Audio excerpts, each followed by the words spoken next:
I'll start with the introduction of Center of Pakistan in International Relations.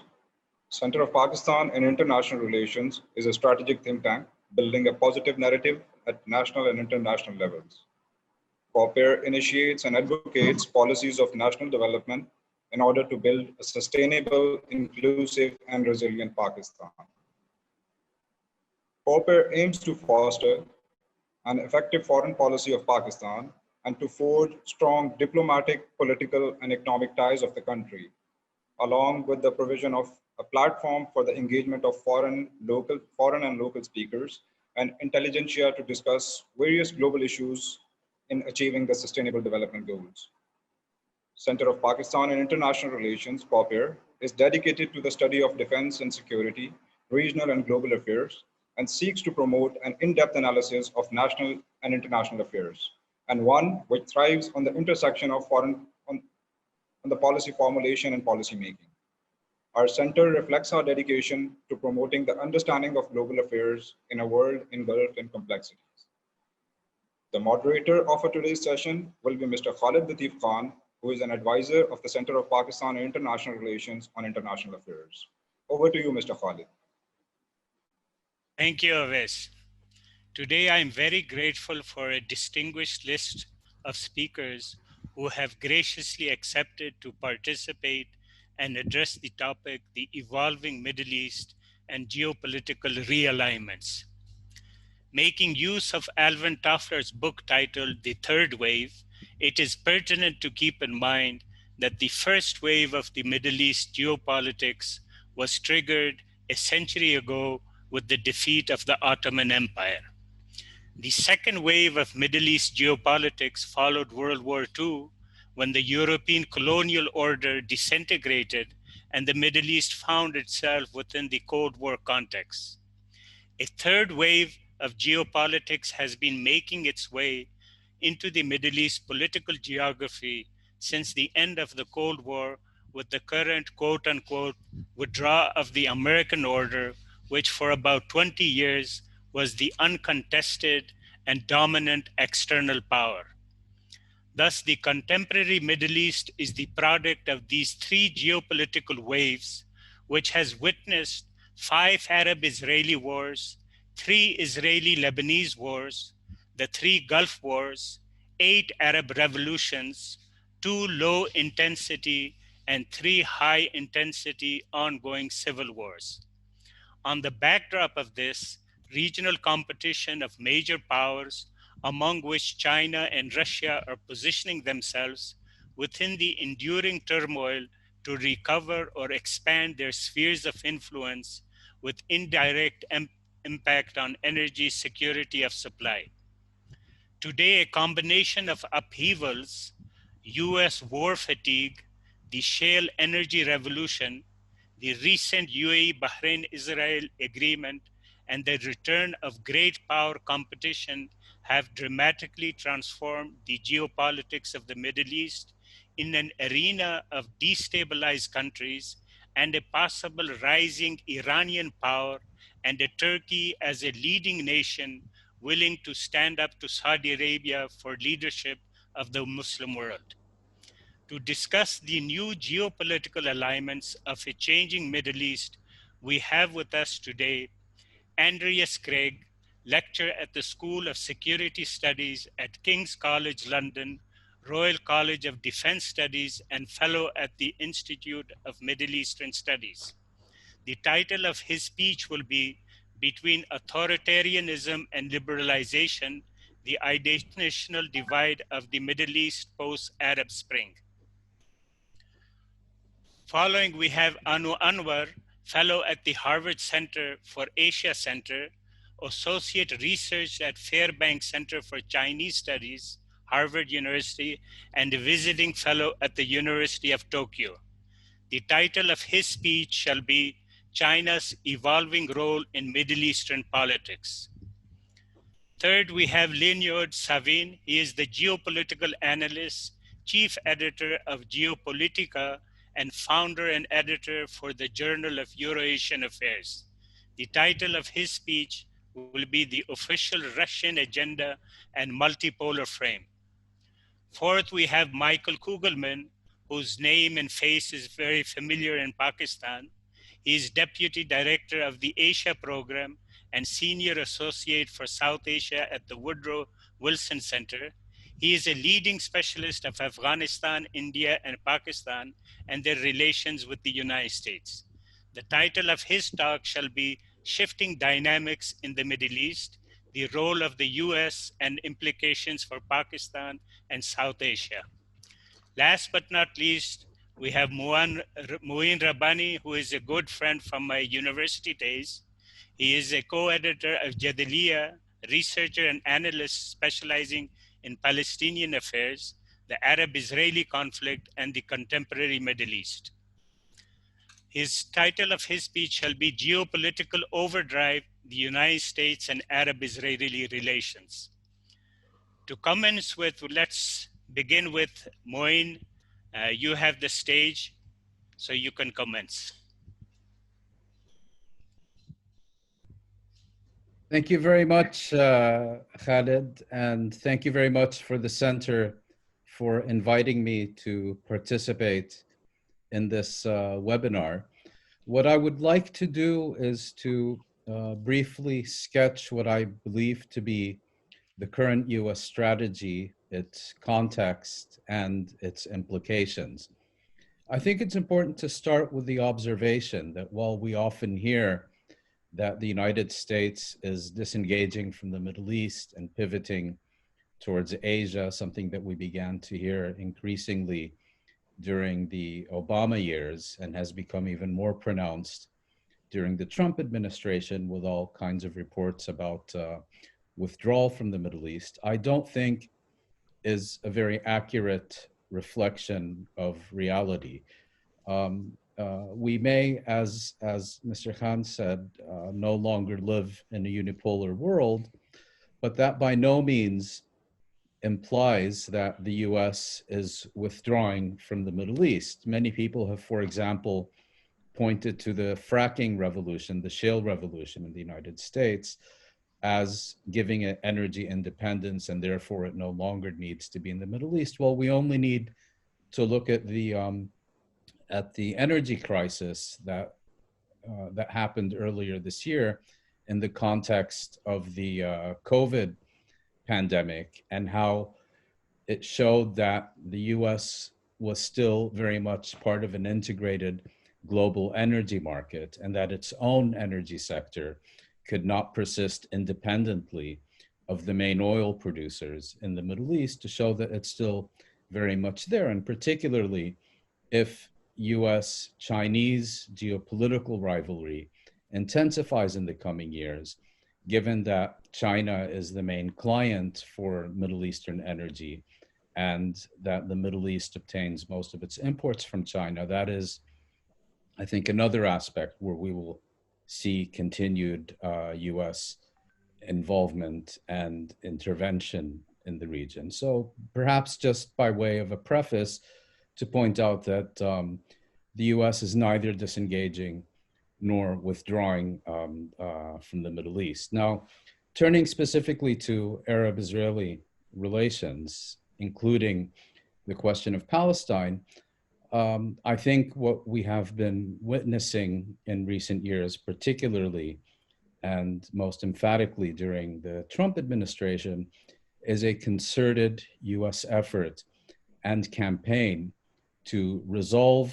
the question of Palestine and the Arab-Israeli conflict more broadly through a series of unilateral measures. I should add unilateral American measures, unilateral Israeli measures, increasingly also unilateral Arab measures, but not unilateral Palestinian measures. Those remain taboo, off the table, and to be confronted and defeated. Now, what is the purpose of these measures in this campaign?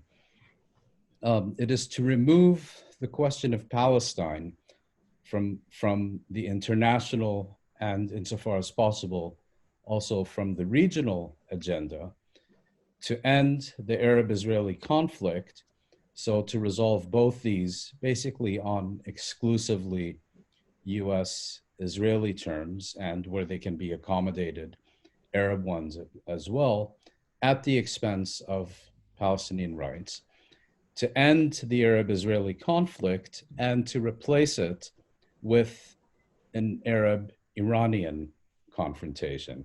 So among the unilateral measures we've seen are those, of course, relating to Jerusalem, to US recognition of Israeli sovereignty over the Golan Heights, to the US basically redefining the PLO as a terrorist organization and shutting its diplomatic mission in the United States, and a whole host of other measures. What the US and Israel are basically seeking to achieve, where possible with Arab participation, is to replace international law and the existing international consensus on a resolution of the question of Palestine and the Arab-Israeli conflict with the principle that might makes right, and that the only criteria for any resolution should be the raw balance of power between Israel, the Palestinians, and the Arabs. Excuse me. And in this respect, again, I think annexation is the best example. We also, of course, have the US attempt to redefine Palestinian refugees out of existence and eliminate the refugee question. And all this came to a fruition with the recent US initiative, January 2020, Peace to Prosperity, the brainchild of the Trump administration's Metternich in residence, son-in-law and senior advisor, Jared Kushner.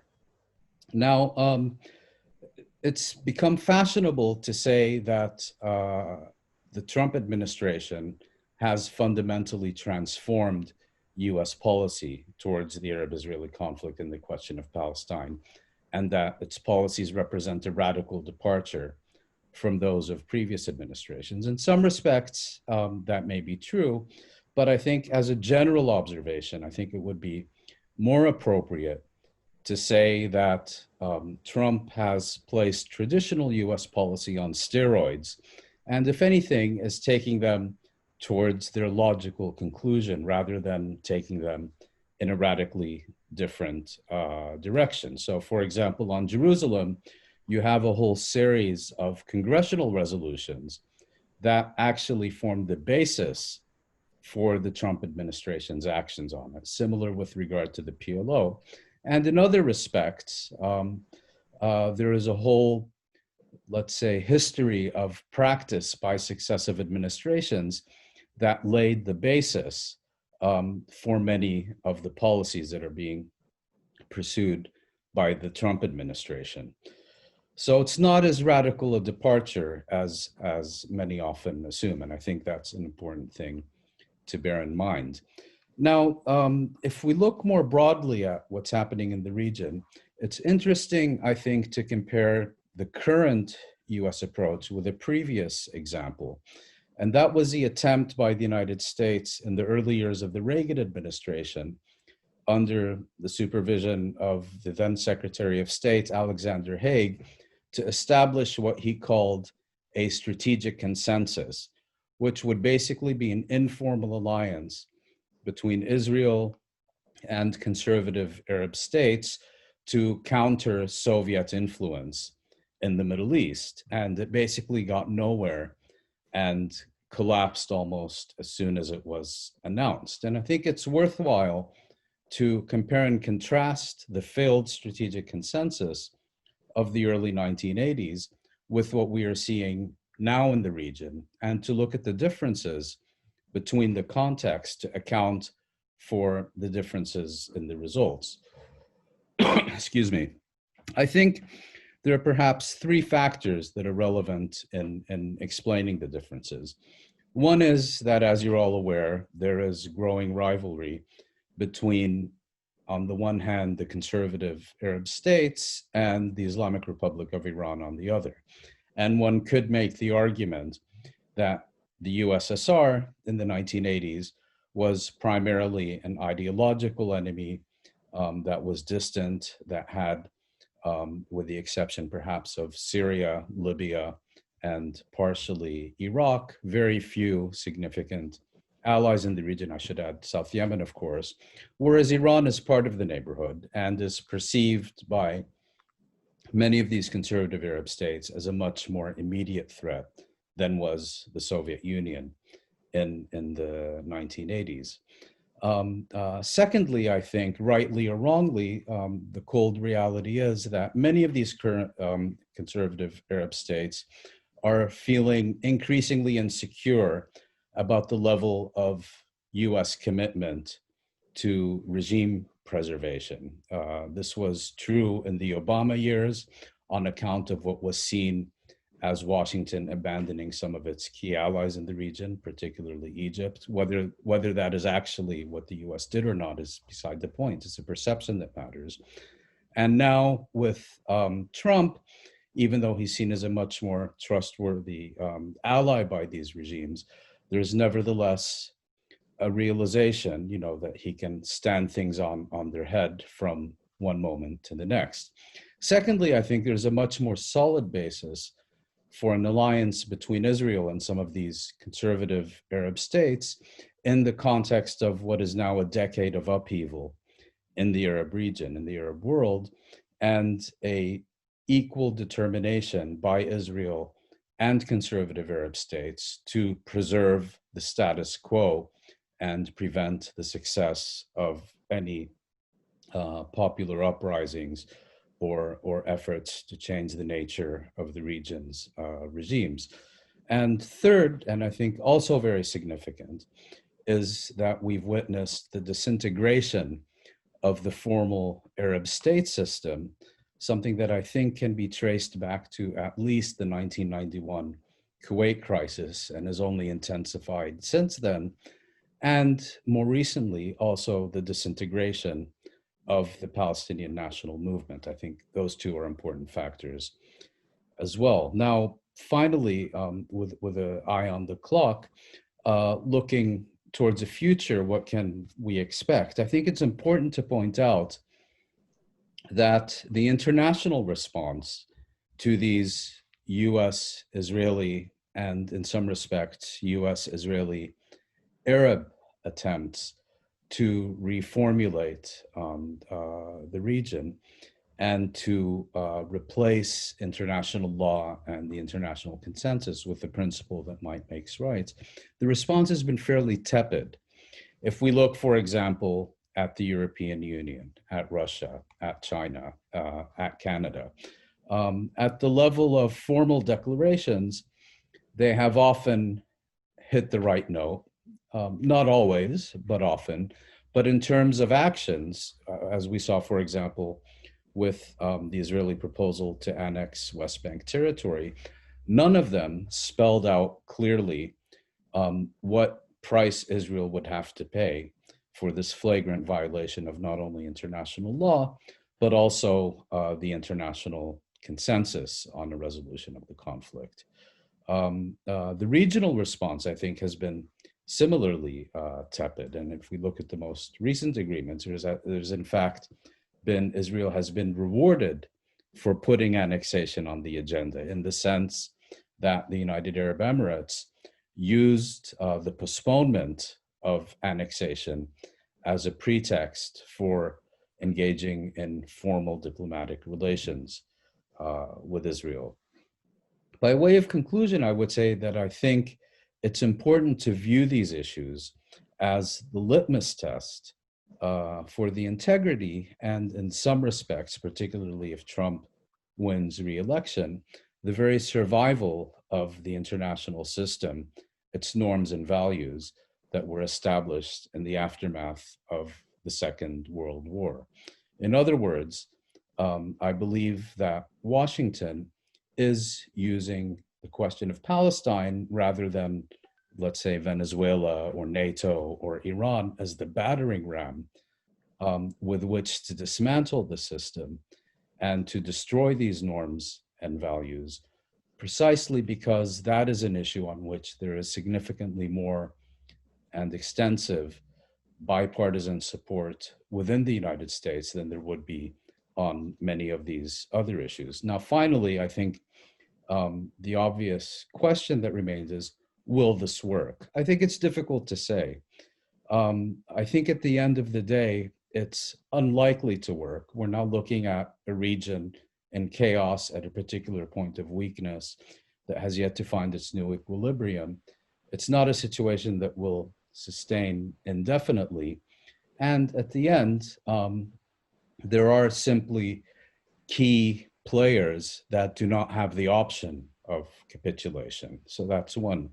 But even that being the case, this campaign, I think, as we've already seen, does have the capacity to inflict enormous damage. And I think in the years to come, again, particularly if Trump is reelected, we will see terrible pressure on the Palestinians in the Gaza Strip and elsewhere to either capitulate or disintegrate. And I think we need to bear this in mind. And another reason that I think it's unlikely to work is that as we look at the region in recent decades, and particularly the last 10 to 15 years, I would note that the initiative is increasingly in the hand of non-state actors rather than formal states and governments. And so I think this will complicate these efforts as well. And on that note, thank you, and I'll end it there.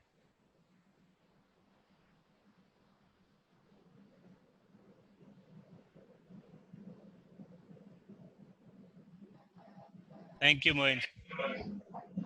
Just two follow-up questions I have.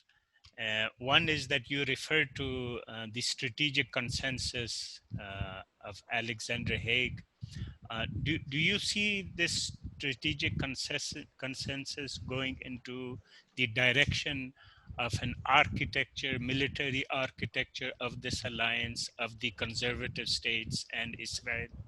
Number one. And second question is, where down the line do you see Saudi Arabia entering officially into this recognition of Israel? Yeah. Is this just a matter of time, or with reference to Mohammed bin Salman sitting on the throne? What is the dynamics taking place in Saudi Arabia? Well, two very pertinent questions.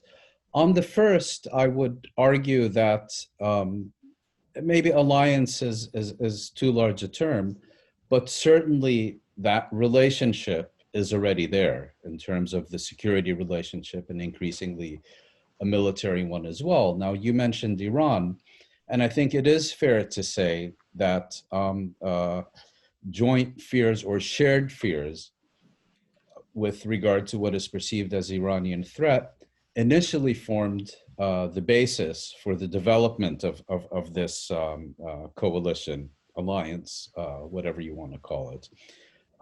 But I think something important happened in the past year, which is that the Gulf Arab states, particularly in the wake of what is, I think, correctly presumed to have been a very sophisticated Iranian attack on vital Saudi oil infrastructure, came to the realization that if there is to be an armed confrontation with Iran, whether by the United States or Israel, not only will they be the primary victims, but regardless of the military outcome of such a confrontation, they will end up paying a prohibitively high cost for any such confrontation. And I think what we've seen in the past year, my impression, others may disagree, is somewhat of a more conciliatory, or at least less belligerent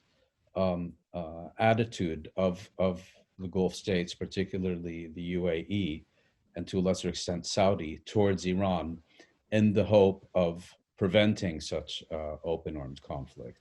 And I think there are two other bases for this alliance. The first is the increasing hostility of, again, particularly Saudi Arabia and the UAE towards Turkey, in the context also of the Turkish Qatari alliance. And I think this is something, I mean, if in Iran, Israel is seen to have a larger stake in that rivalry than necessarily the Arab states, I think with respect to Turkey, it's more the Arab members of that coalition being in the lead rather than Israel.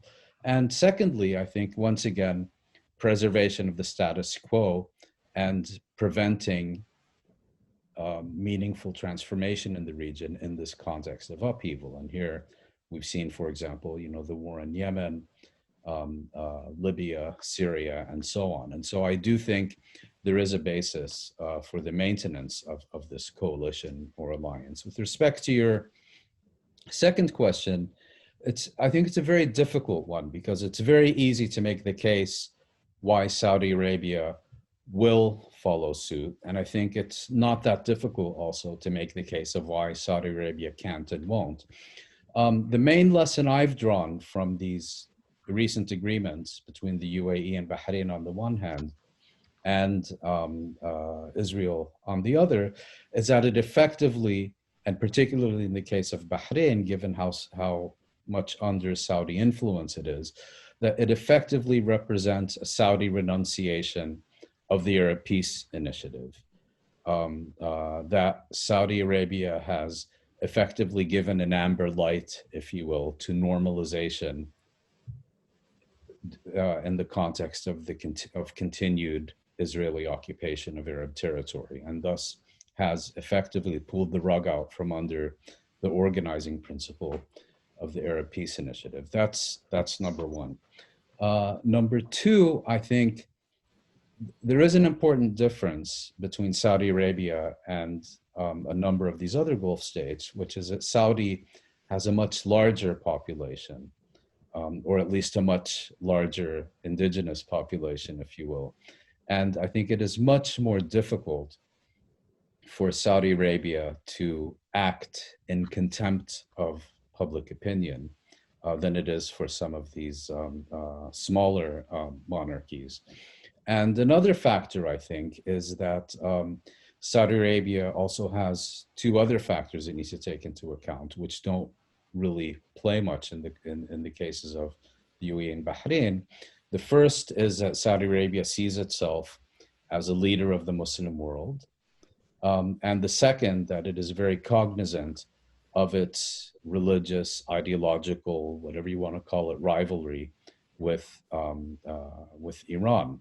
Now, having said that, one can see a basis where, for example, in exchange for providing Riyadh with a custodianship over the Haram al-Sharif that is currently exercised by Jordan, Saudi Arabia would normalize relations with Israel and claim victory. If you would have asked me this question a week or two ago, I would have said that what happened with the UAE and what happened with Bahrain should be seen not only as Emirati and Bahraini initiatives, but also as a Saudi initiative, basically saying, okay, we'll give you the Emirates, we'll give you Bahrain, but at this stage, we're not in a position to do so ourselves. And Israel will need to do more for us to justify doing something similar. But again, you know, when you have a impetuous and reckless leader like Mohammed bin Salman in charge of Riyadh, particularly if he manages to ascend to the throne, and should this happen in the context of a second Trump administration, I certainly wouldn't exclude anything. Thank you, Moin. Before I go to my second speaker, Andreas, one other question, if you can shed light on how much pressure has been put on the Palestinian leadership by the external forces to come to a negotiated settlement. What leverages have they used on the leadership in Palestine, the political parties also? Well, there has been significant leverage, but not really to negotiate. As I tried to explain, we're now very much in an era. I mean, if you look at the Oslo years and before that, the objective was a negotiated agreement whereby the Palestinians acquiesce in, for example, partial Israeli annexation, normalization between Israel and Arab states. The Palestinians were seen as providing the key to the resolution of the conflict, and their formal acquiescence through a negotiated settlement was seen as a prerequisite and a requirement. Now that's not the case anymore. We're living in the era of unilateral measures. And so there was no pressure on the Palestinians, for example,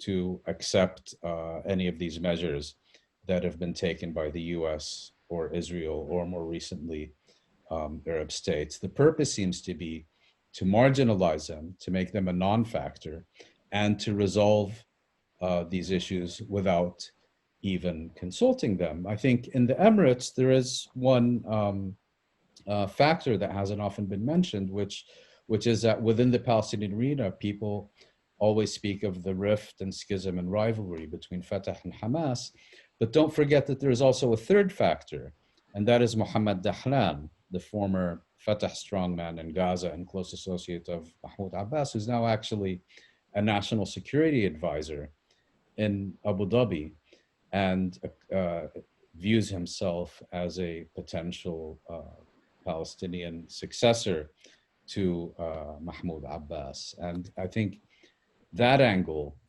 plays here as well. But there has been huge pressure on the Palestinians, in the Gaza Strip and the West Bank through UNRWA, on the refugee question and so on, but not to come to the negotiating table and sign on the dotted line. I think the only people who have that illusion are Donald Trump and Jared Kushner. I don't think anyone else with even elementary knowledge of the Middle East maintains the illusion that this is a meaningful diplomatic process in which the Palestinians can be persuaded to participate. Thank you, Moin. Thank you very much. I'll now go on to our second speaker, Andries Craig. Yeah, thank you very much, Khalid. Thank you to the Center for having me. I hope the connection is good. I was actually not aware, how long are we allowed to speak or supposed to speak? About 15 minutes, 15 minutes. Unless Hamna Malik, the president, extends the time for you. No, thank you. Because yeah, I was actually planning on a short intervention and then have a bit more of a debate and discussion later on. What I was going to talk about today is based on something that I've observed over the last decade or so evolving in the Middle East, where we mostly look at the Middle East through the lens of international relations and geostrategic interests.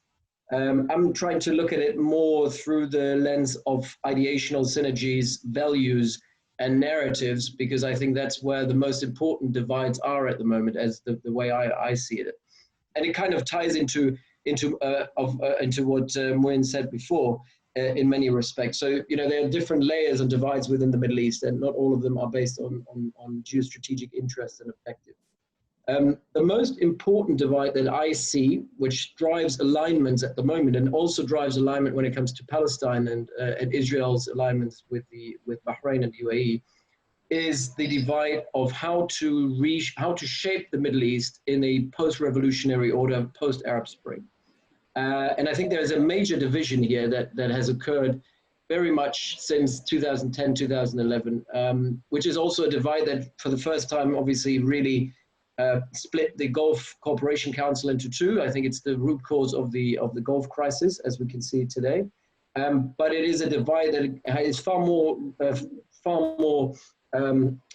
far-reaching than just the Gulf. It divides the entire Middle East and also ties in external actors.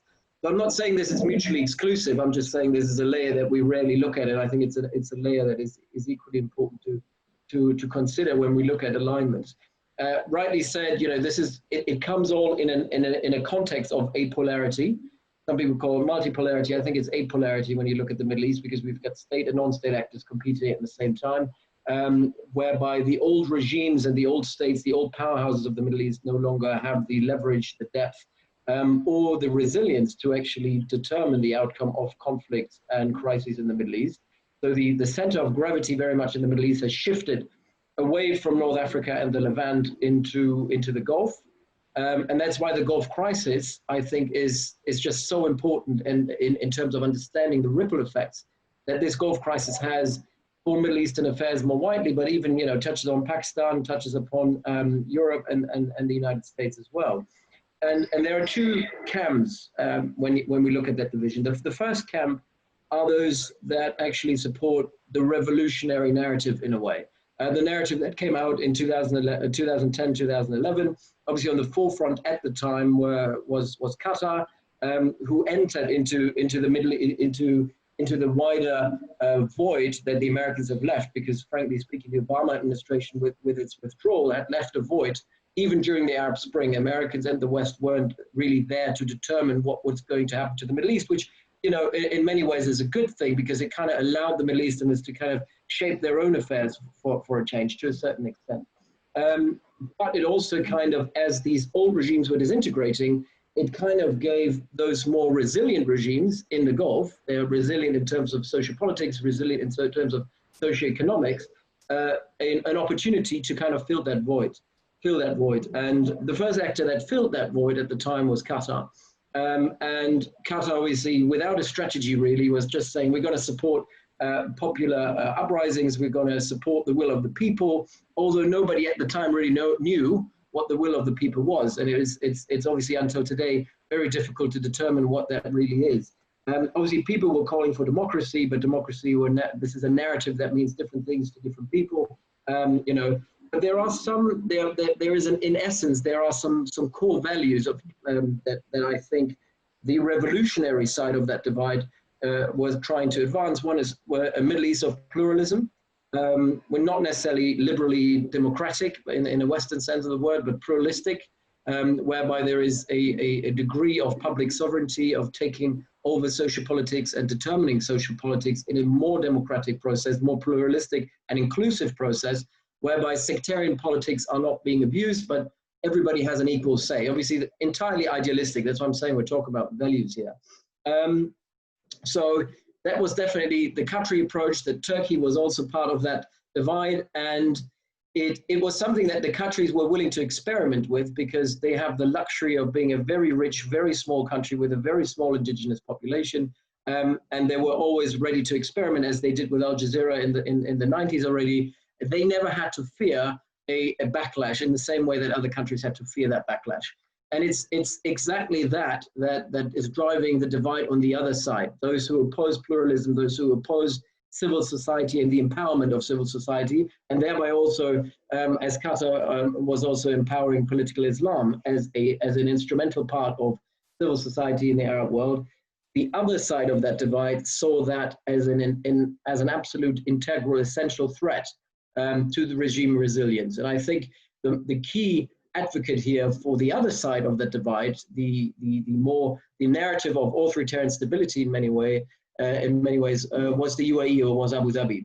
And while Abu Dhabi was with the Qataris in 2011 to support the NATO-led operation in Libya, it was later on, during the process of consolidation in Libya, all the way until 2013, that there was a split emerging between Qatar and the UAE when it came to how to instrumentalize and how to manage the aftermath of the Arab Spring.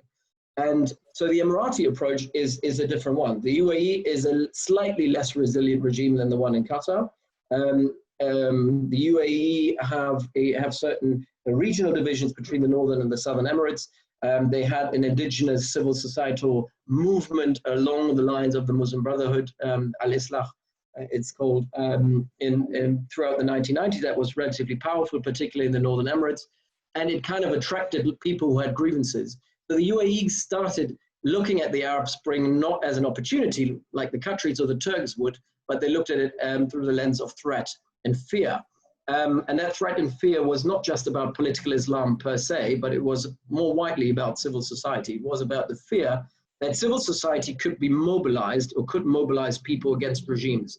And that kind of regime insecurity or paranoia, regime insecurity paranoia, was something that the Emiratis have exported ever since. So while the Qataris were probably active between 2011 and 2014, funding different groups across the regions, non-state actors, Islamists of all colors in Northern Africa as well as in the Levant, it was the Emiratis that kind of got to that game slightly later in 2013 with their intervention in Egypt, where they kind of helped overthrowing the Morsi government. Again, we spoke about Mohammed Dahlan being a very important interlocutor, playing a key role there in building networks within the military nexus of the SCAF, as well as providing a kind of a pretext for this movement to go and mobilize onto the streets to topple, to create a pretext that the military could then exploit in 2013 in June, as they did. So 2013 kind of was a lesson for the Emiratis, that they realized they had a lot more soft and hard power than they initially realized, and they were willing to use it now more assertively than in the past to achieve their ends. Because again, America was absent, Europe didn't have a policy. At that time, Russia wasn't really involved yet. And the UAE were basically saying, we need to have more like-minded authoritarian regimes in the region. And particularly those that can fight political Islam. And the kind of narrative of terrorism kind of works into that, kind of plays into that. So what we started seeing is now this split. On the one hand, we've got Qatar and Turkey, but obviously Qatar, with the regime change that happened in 2013, with the old emir stepping down and the new emir Tamim coming in, Qatar became a lot less experimental, a lot more risk averse, and kind of withdrew bit by bit from Libya, from Syria. By the time 2014, the last Gulf crisis, Qatar was no longer involved in any of these conflicts, really. While the Emiratis now had a free go to basically expand their commitments. So they got involved in Yemen, they got involved in Somalia and the Horn of Africa. They obviously got involved in Egypt. They got involved and remained involved in Libya. And more recently, they've gotten involved in Syria. And they're building ties along the same patterns with groups or with organizations which have an authoritarian outlook onto the region. So basically, those who can bring about the idea of stability. For the Emiratis, when they look at the Arab world, the biggest fear they have post-Arab Spring is that non-state actors, civil society groups could kind of dominate something, and that the social politics could dominate social politics in a way that the state can no longer control it. So the UAE are kind of fostering and advancing a narrative of building strong military states with military leadership, if necessary, that could control civil society. And we've seen that across the region. So the divide in Libya very much goes down, is along those lines. The LNA was led by Haftar for many years, and again was heavily supported by the UAE. In Egypt, they supported Sisi. In Yemen, they first supported Ali Abdullah Saleh, and then as he was going out, they built their own military proxy, if you will, the STC, out of the Harkat al-Janubi in the south. They're doing the same in Somalia, where they're kind of supporting a secessionist government in the north, in Puntland, and as well engaged in Somaliland. They've done it in Sudan, where they're supporting the new military junta in a way that, although there is a power sharing agreement in place, it's the military that really dominates social political affairs. And again, Burhan became in many ways a proxy of that Emirati approach. So that is about the Emirates and Qatar in that way. How does Saudi Arabia fit into this? So Saudi Arabia under Mohammed bin Salman, or King Salman, and then the Crown Prince Mohammed bin Salman, has jumped onto their same bandwagon. They themselves also obviously were very much fearful of any civil society groups and revolutionary movements during the Arab Spring. They want to contain civil society in the age of social media, and they've kind of followed the Emirati approach in many ways. They are now assisting the Emirates on the Horn of Africa, they're assisting the Emirates in Sudan, they're assisting the Emirates in Libya, and they might follow also the UAE in assisting them in Syria, to kind of getting Assad back into the fold, into warmth, so to speak, because Assad is now seen as the lesser of two evils in comparison to political Islam. And that's, again, political Islam as the absolute key threat to any form of stability in the Middle East. is very much how the Emiratis and Saudis look at the region. And the interesting thing is, so who believes into that authoritarian stability model? It's Israel as well.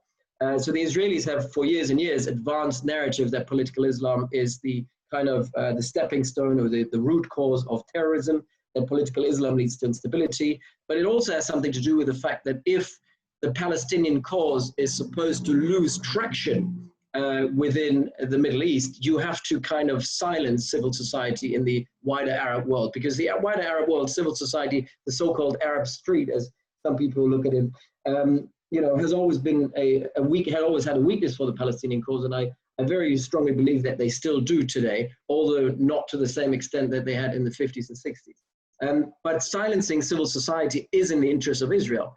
In the Arab world. The Israelis were always in favor of authoritarians. They were always in favor of dictatorships across the Arab world. And in that respect, it is kind of an ideational synergy that is emerging here between Abu Dhabi and Jerusalem, or Israel and the UAE. And the same is also true between Russia and the UAE. So that synergy as well is based on the fact that the Russians would like to deal with particular authoritarians that control civil society and that control political Islam. And again, there is that kind of alignment based on that narrative. So it's not just geostrategic interest, but it's values, it's ideational synergies, which are very important to understand. And so, and all the other states are kind of trying to fall into one end, or not just states, also non-state actors are trying to fall into one camp or the other along this ideational divide. Libya being a great case. With the GNA trying to somewhat fall into the camp of the revolutionaries, and the LNA falling into the camp of the authoritarians in many ways. And the Americans, obviously under Donald Trump, were very much under the Trump administration very much receptive to that authoritarian stability narrative. Trump himself has a weakness for authoritarians and autocrats, and so naturally his ideational weakness is probably also, again, more in that authoritarian camp.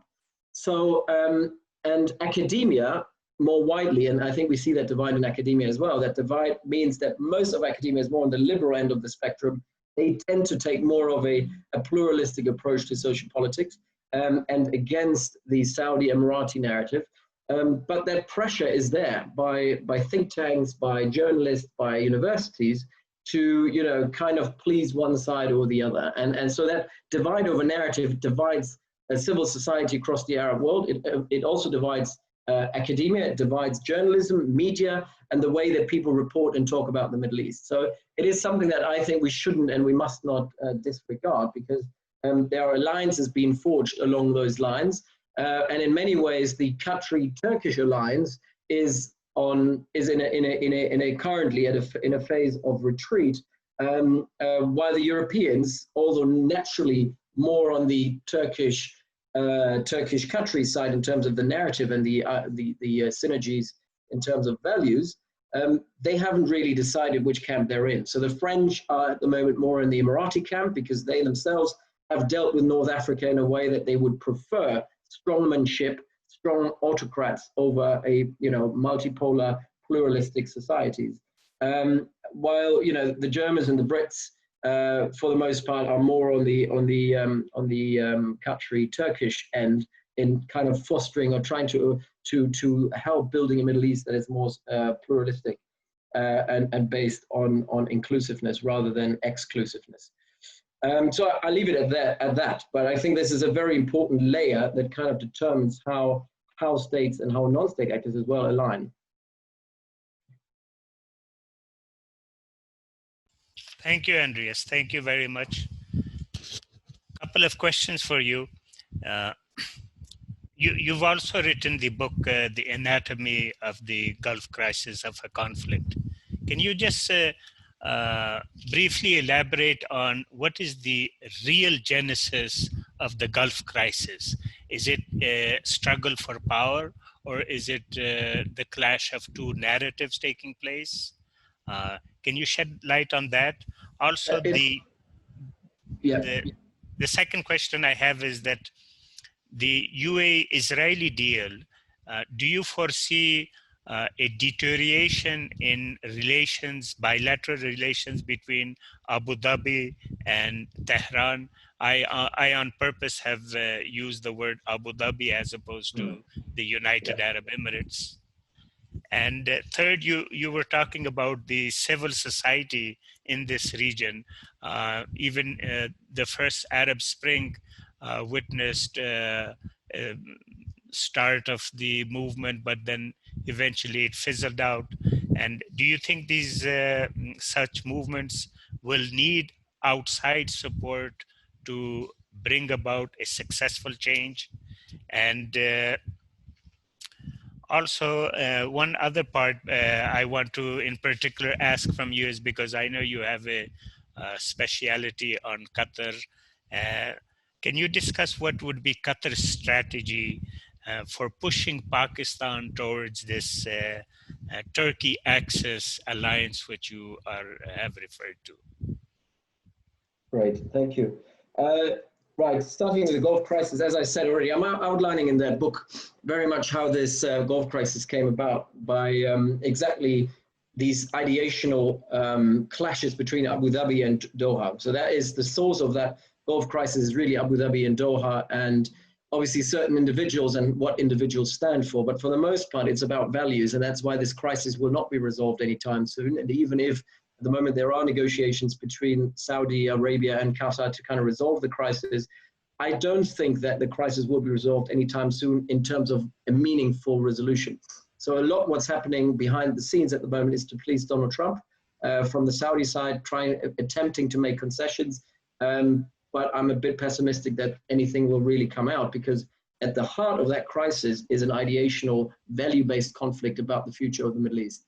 And that is not something you can reconcile. If it's an interest-based conflict, then it would be relatively, not easy, but it would be easier to kind of find a compromise. But it's not an interest-based conflict. Interests are one, but definitely not the most important part of that crisis. It is really about exactly that ideational divide that I was talking about.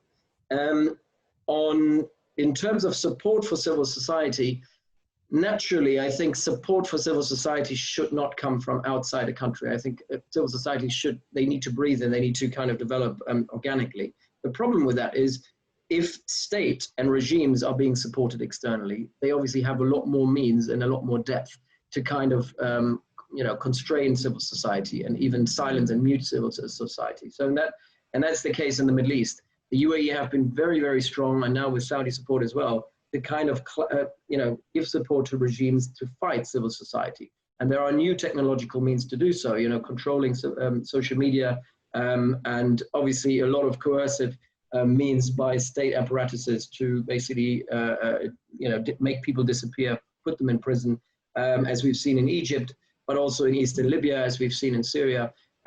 If civil society is up against such regimes, it is difficult for them to actually grow into their full potential without external support. So I think at least Western states should support civil society where possible across the Arab world, but it will be difficult. Abu Dhabi and Tehran, I agree with the previous speaker on this. What happened a year ago on the 13th of September, the Abqaiq attacks were really a revealing moment for the UAE, because they for the first time realized that while Trump was talking the talk, he is not walking the walk. So he's willing to be tough on Iran when it comes to narratives. He's sometimes uses these kind of PR moments to kind of fight back against Iran, but he is not interested in a military escalation.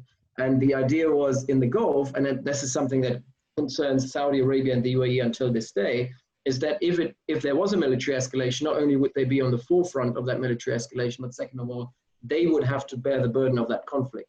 And that's in nobody's interest, particularly not in the interest of Abu Dhabi. So the Saudis are, in the last couple of weeks, have been on high alert, because in the run-up to the US presidential election, as well as the clampdown on illegal smuggling networks in Oman and smuggling networks with Iran, there is everybody's expecting some sort of backlash from Iran against US targets. We've seen that last week in Iraq against US targets, but also against the US proxy targets, such as the oil infrastructure in Saudi Arabia. I don't think Abu Dhabi is necessarily on that list yet, But obviously, again, and you said Abu Dhabi because Abu Dhabi is not the UAE. So the UAE has taken a very nuanced approach to Iran.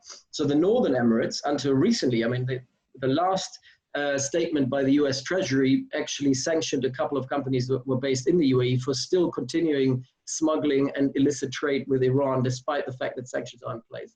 And Abu Dhabi has used this. Abu Dhabi has actually used that pressure domestically in Washington against its own neighbors, so Dubai and Sharjah in particular, to put pressure on them in Washington as a means of kind of buying legitimacy for itself as being the core of the UAE. So over the last 10 years, with all that was going on, all that I mentioned, Abu Dhabi has consolidated its power firmly as being the sole decision maker in the country on all important portfolios when it comes to trade, foreign policy and security policy. Everything is monopolized within a very small nexus in Abu Dhabi, with Dubai and the other Emirates following suit when necessary or being coerced to do so.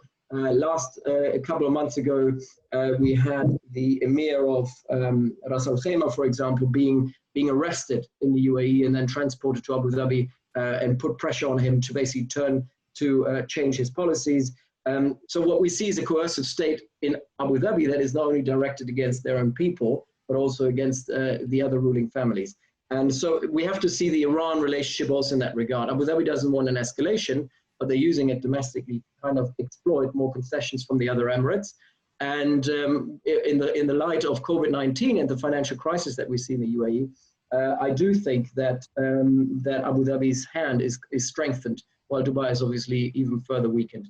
On the Qatari position, now an interesting aspect here is Qatar, Saudi, and Pakistan at the moment. Obviously, and it's, again, that kind of ideational divide that I talked about applies to Pakistan. Pakistan has taken a more open-minded approach to Islam and political Islam, as well as on the role of Islam in civil society and society at large. I do think that this is highly problematic for Abu Dhabi.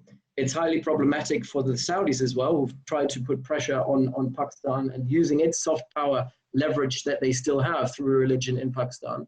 In that context, I don't think the Qataris are necessarily offering anything, because Qatar is a small state. It's a relationship that is, I think the relationship with Pakistan is certainly built around the Kuala Lumpur summit last year, the idea of building a new Islamic alliance, which also fits into the narrative that I was talking about. And I think Pakistan would rather follow that soft power lead from Turkey and Iran and also Qatar. But obviously Qatar is a small state. It can't compensate for what Saudi can offer to Pakistan. And obviously there's a very important military relationship between Qatar and Pakistan that is ever deepening. And the Qatari armed forces would not be able to operate without the support of contract soldiers from Pakistan. Same is probably true also for the Saudi military. Pakistan is the backbone and provides human capacity to these militaries. In this context, I don't think Qatar is pushing anyone anywhere, but Saudi is definitely pushing Pakistan not to accept any deepening ties with Qatar, as well as kind of getting out of that umbrella of the Kuala Lumpur process. And we will have to see where the government will go in Pakistan. But I think, ideationally speaking, I think Pakistan, if it had to choose, would probably more be in the Turkey-Qatar camp than it would be in the Saudi-Emirati camp.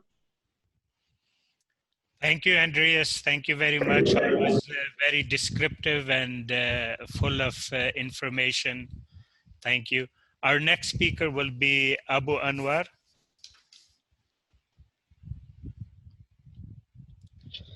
Hi, thank you for having me here today.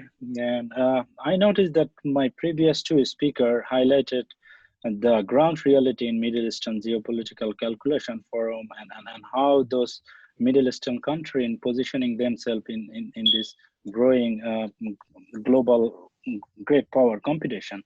But in my part, I will try to highlight that the China's evolving role in Middle Eastern geopolitics, and to some extent how that also relate to the South Asian geopolitical calculation as well.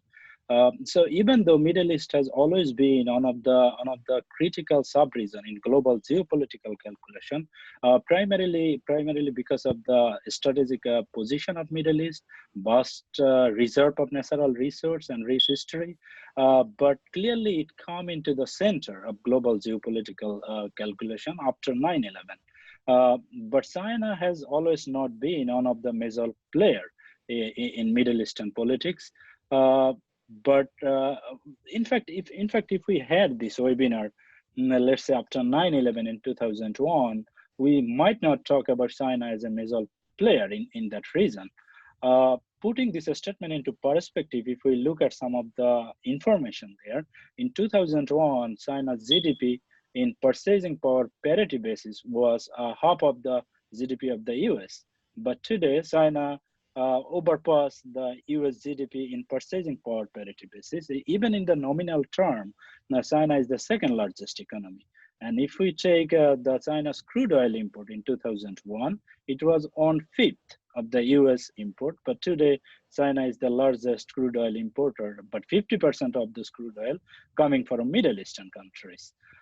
So as China grow economically, politically, and militarily, its sphere of influence also expanding beyond its border, but primarily is the neighboring, Chinese neighboring region, sub-regions such as Northeast Asia, Southeast Asia, or South Asia. But Middle East is also a region where China is increasing its presence in recent time. But China as a newcomer country is extremely cautious in its approach to the local political and security challenges. But I would say that China's interest in Middle Eastern geopolitics is primarily driven by the economic interests China's there. So if we look at the China's Middle Eastern centrality in China's geopolitical calculation, that is reflected in some of the Chinese government official document. If we look at, then we can find it. The two of the document that is the basically the driving of China's policy in the Middle East.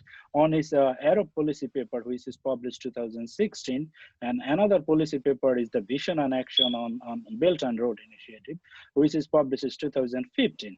So if we carefully read those two papers and analyze the subsequent policy action that has been taken by Beijing in the following years, then we can categorize Chinese geopolitical interest in Middle East under three broader area. So first and foremost, I would say that Beijing want to make sure that uninterrupted energy supply, those are coming from China, those are coming from Middle East to China. And the second, China sought to increase its infrastructure investment and other growing engagement with Middle Eastern country, primarily under the BRI umbrella project. And last but not least, China also want to gain a kind of tacit support from the Middle Eastern country on its China's policy on especially Muslim dominated regions such as Xinjiang. So these are the three primary goals that China's geopolitical calculation driving when it comes to the Middle East calculation. And now, if we discuss one of this point in the subsequent discussion, that the first how the energy become so important for China. So this is basically elude from China's energy security concern. So China is a country that, if you look at the current reserve China has, China's oil reserve is only 1.5 of the global total reserve. Gas is 2.9. But China is a country who is a home of 22% of the world population, which signifies that how it is disproportionately the population too much, country big, but the oil and gas reserve is too little. And even if we look at the Chinese growth over the period of time, if you look at the Mao era economy largely driven by agricultural sector, but as China grow more and economically more powerful, we see the industrial sector basically play the driving role there. So if we compare China's industrial sector with the other countries such as US industry sector in the energy contribute around 1/5 of the total energy consumption of US. But in Chinese case, half of the energy of Chinese consumption go to industrial sector. These are the facts basically give us some of the background information that why China is so much desperate to save its energy that are coming from Middle East. Now, if we compare with the other sources of Chinese energy supply, if we take Latin America, Russia, and other, or even some part of Africa, so China also importing energy from there, and China in recent time try to diversify in energy supply, not only rely on Middle East, but we still see that the 50% of energy is coming from Middle East, and other sub-region is not really substitute of Middle East in their sense. So Beijing basically want to make sure that how this energy supply could be uninterrupted. And those energy, when we talk about Middle East, as my previous speaker alluded to, that Middle East is super complex, that if we see that it's divided by Persian under the leadership of Iran and the Saudi Arabia, Israel and Turkey, so many players. But Chinese approach is quite interesting here. China took a quite unique approach to make kind of friendship to all, but malice to none. So China do business with all these country, whoever they are enemy or friend. So China took an approach so that it can make sure that its energy supply coming, whether it's from Middle East, is coming from Iran, or is coming from other part of the world, and not really getting involved in the local politics in that sense.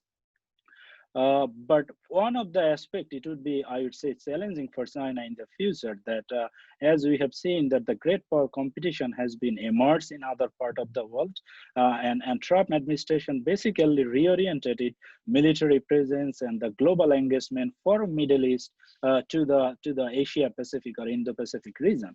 So it's trying to wrap up all of the engagement, and on the other hand, Trump administration also pursuing some kind of burden sharing approach. As we see that when British left Middle East in 1916s, after that basically United States was the prime guarantor for the Middle Eastern security and other things. So China basically grow and China get all kind of energy supply and other kind of interest under the security protection of US.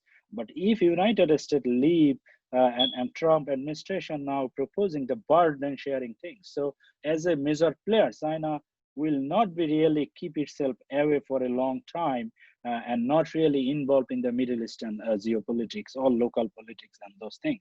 So I would say it would be in the future, it would be challenging for China to keep that balance and making sure that all country is working in China's interest in that sense. Then, if we look at the second thing that the China's interest in the Belt and Road Initiative, so Belt and Road Initiative is quite interesting initiative, as you may know, that is kind of umbrella. So whatever Chinese foreign policy try to achieve under different kind of initiative, this day you can put all of those things under BRI umbrella. So primarily people try to think that, okay, maybe it's infrastructure investment, but it really cover all of those things. In recent time, we see health initiative and the space Belt and Road and all other kind of dynamics. So if we look some of the dynamic why basically China took this initiative, as I said, that China is energy dependent, energy important dependent. So it's really need to import a lot of energy from other country, but 80% of this energy is transported through state of Malacca. If you see that it is in between the Indonesian island of Sumatra and Malay Peninsula, that a small portion is the people in Beijing sitting on it's strategically vulnerable because U.S. military presence, if you look at first island chain, second island chain, those are very close to the state of Malacca. So Beijing, when they think it strategically, they think, okay, one, any kind of event of conflict or hostile activity, it is quite easier for US to close those Strait of Malacca, and Beijing basically cut all this energy supply, and it would be very severe position there. Even in a recent incident that drew my attention, in the border clash with India, that Indian newspaper highlighted that, okay, Indian Navy has been deployed, is near a state of Malacca, and that kind of sensational news that Indian Navy is also kind of in a position to disrupt Chinese energy supply from a state of Malacca. So people in Beijing think this thing for a long time. Basically, it's coming to in a policy action after Hu Jintao in 2003, who considered this Malacca as a Malacca dilemma that you may know many of them. And since then, basically Beijing tried to find an alternative route, basically an overland route that could bypass the state of Malacca and ensure its energy supply for the Middle East. That will require Beijing to make some alternative route that can ensure their access to Indian Ocean region. Now, under the BRI, if we see the major initiatives such as China-Pakistan Economic Corridor, Bangladesh-India, BCIM, and China-Myanmar Corridor, and Central Asia, all other corridor is basically to entry into Indian Ocean so that China can take those energy and transport to there. Even if we take one of the interesting example recent that the Chinese military facilities in Djibouti, Djibouti is considered, people tend to say, okay, Djibouti is an African country, but Djibouti, the country Djibouti located in the center of Gulf of Aden and Red Sea. Basically, even though it's located in Africa, but it served the purpose of China to transport the provide a safe passageway for Chinese energy supply because it's very close to the Strait of Bab el Mandeb. So along with Bab el Mandeb, Strait of Hormuz and Malacca Strait, these are very critical strategic choke point for China to ensure its energy supply. Not only energy supply, also China is an export-dominated country. China export many things to this other country, and Middle East also is one of the reason. So China want to make sure that how China can transport this is export. At the same time, China can transport its energy from Middle Eastern country without any kind of interruption. So these are the kind of geopolitical dynamics that are under BRI. But even if we talk about the Middle Eastern country, building infrastructure and port, Middle East is divided, as I mentioned earlier, that the Saudi-led Sunni country is one side, Iran and Shia is the other side, Israel and Turkey playing different role. But if you see Chinese engagement in the country-wise, China is building port in Israel, the Haifa port. China is building port, helping Saudi Arabians for their nuclear program. China is building port in Oman, in Kuwait, and many parts of the world. And all over the Middle East. So Chinese engagement with other country is not really interrupting due to the Middle East and their own geopolitical calculation. And one of the recent incident which also related to South Asian calculation. So China under the China-Pakistan economic corridor, as we know that Gwadar also is a part of that greater project. And when Gwadar was built, India kind of felt that we need to do something from a strategical point of view too. So India cut a deal with Iran and tried to build Iranian port Chabahar, as we know, that is around 200 just kilometers away from Gwadar. So what happened recently is that Iran dropped that deal, and Iran said that the India was too slow to implement that project, and they gave that port building to the China. China basically make a deal with this $400 billion. Is energy security, and also that Chabahar port connect with railroads. So we see that if we take those kind of example, that the China has the Gwadar port building by Chinese finance, and then Chabahar, and then the other Mediterranean, the Arab Sea and the other kind of strategic point, we can see that Chinese approach is quite unique, and it does not bother China to that whatever the domestic or regional geopolitical calculation is. China has even the Mohammed bin Salman, when he went to travel to this other country, we see one of his major stop was in Beijing. And as China collaborated with Saudi Arabia with nuclear program, but it also has a close relation with Iran or Israel. Israel is not only, China is not only building the port, China is also try to collaborate with Israel with the state of technology. As we know, Israel is very developed in terms of artificial intelligence and super computer and other kind of technology. China is collaborating there. China cut deal with Iran, and China's infrastructure project is going to in Iraq and Yemen and all other part of the world. So basically, China is doing business with everybody in different form. Now, the third interest that China has in Middle East, that I would say that China as Middle East as kind of a leading region for the Muslim world. And China recently got kind of criticism from the Western world regarding Chinese policy in Xinjiang, that many view that's kind of violation of human rights. So what China is goal is to basically gain support from Middle Eastern country, that China's policy is coherent and is not really Muslim world is not really bothered with Chinese policy. And last year, one interesting thing that happened that 22 countries, basically leading by Australia, by UK, and Germany, France, those are non-Muslim country. They sent letter to UN Human Rights Commission and saying that the China's practice in Xinjiang is an violation of human rights and suppression and labor camp, all other allegation. Just a few days later, we have seen the 37 Muslim country, leading by Saudi Arabia, Kuwait, Qatar, and major Muslim countries, sign a different letter and sending to the Human Rights Council, same organization, saying that these Muslim countries support Chinese policy to this Xinjiang.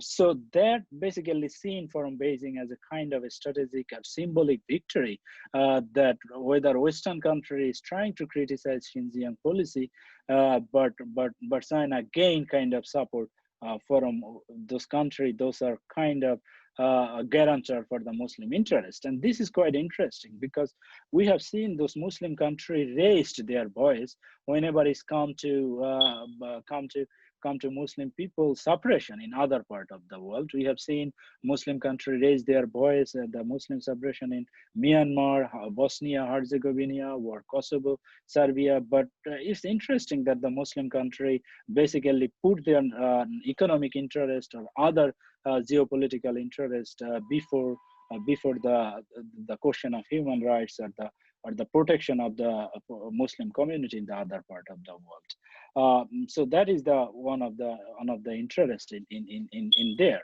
But another point in the lastly, I will try to mention before I end that is the Iran dynamic. So Iran basically under the Trump administration, when they abandoned the JCPO and their killing of their supreme kind of coup force leader or commander Qasem Soleimani in Iraq, Iran basically get cornered, and Iran had very limited things to do there because economically cornerstone, geopolitically isolated.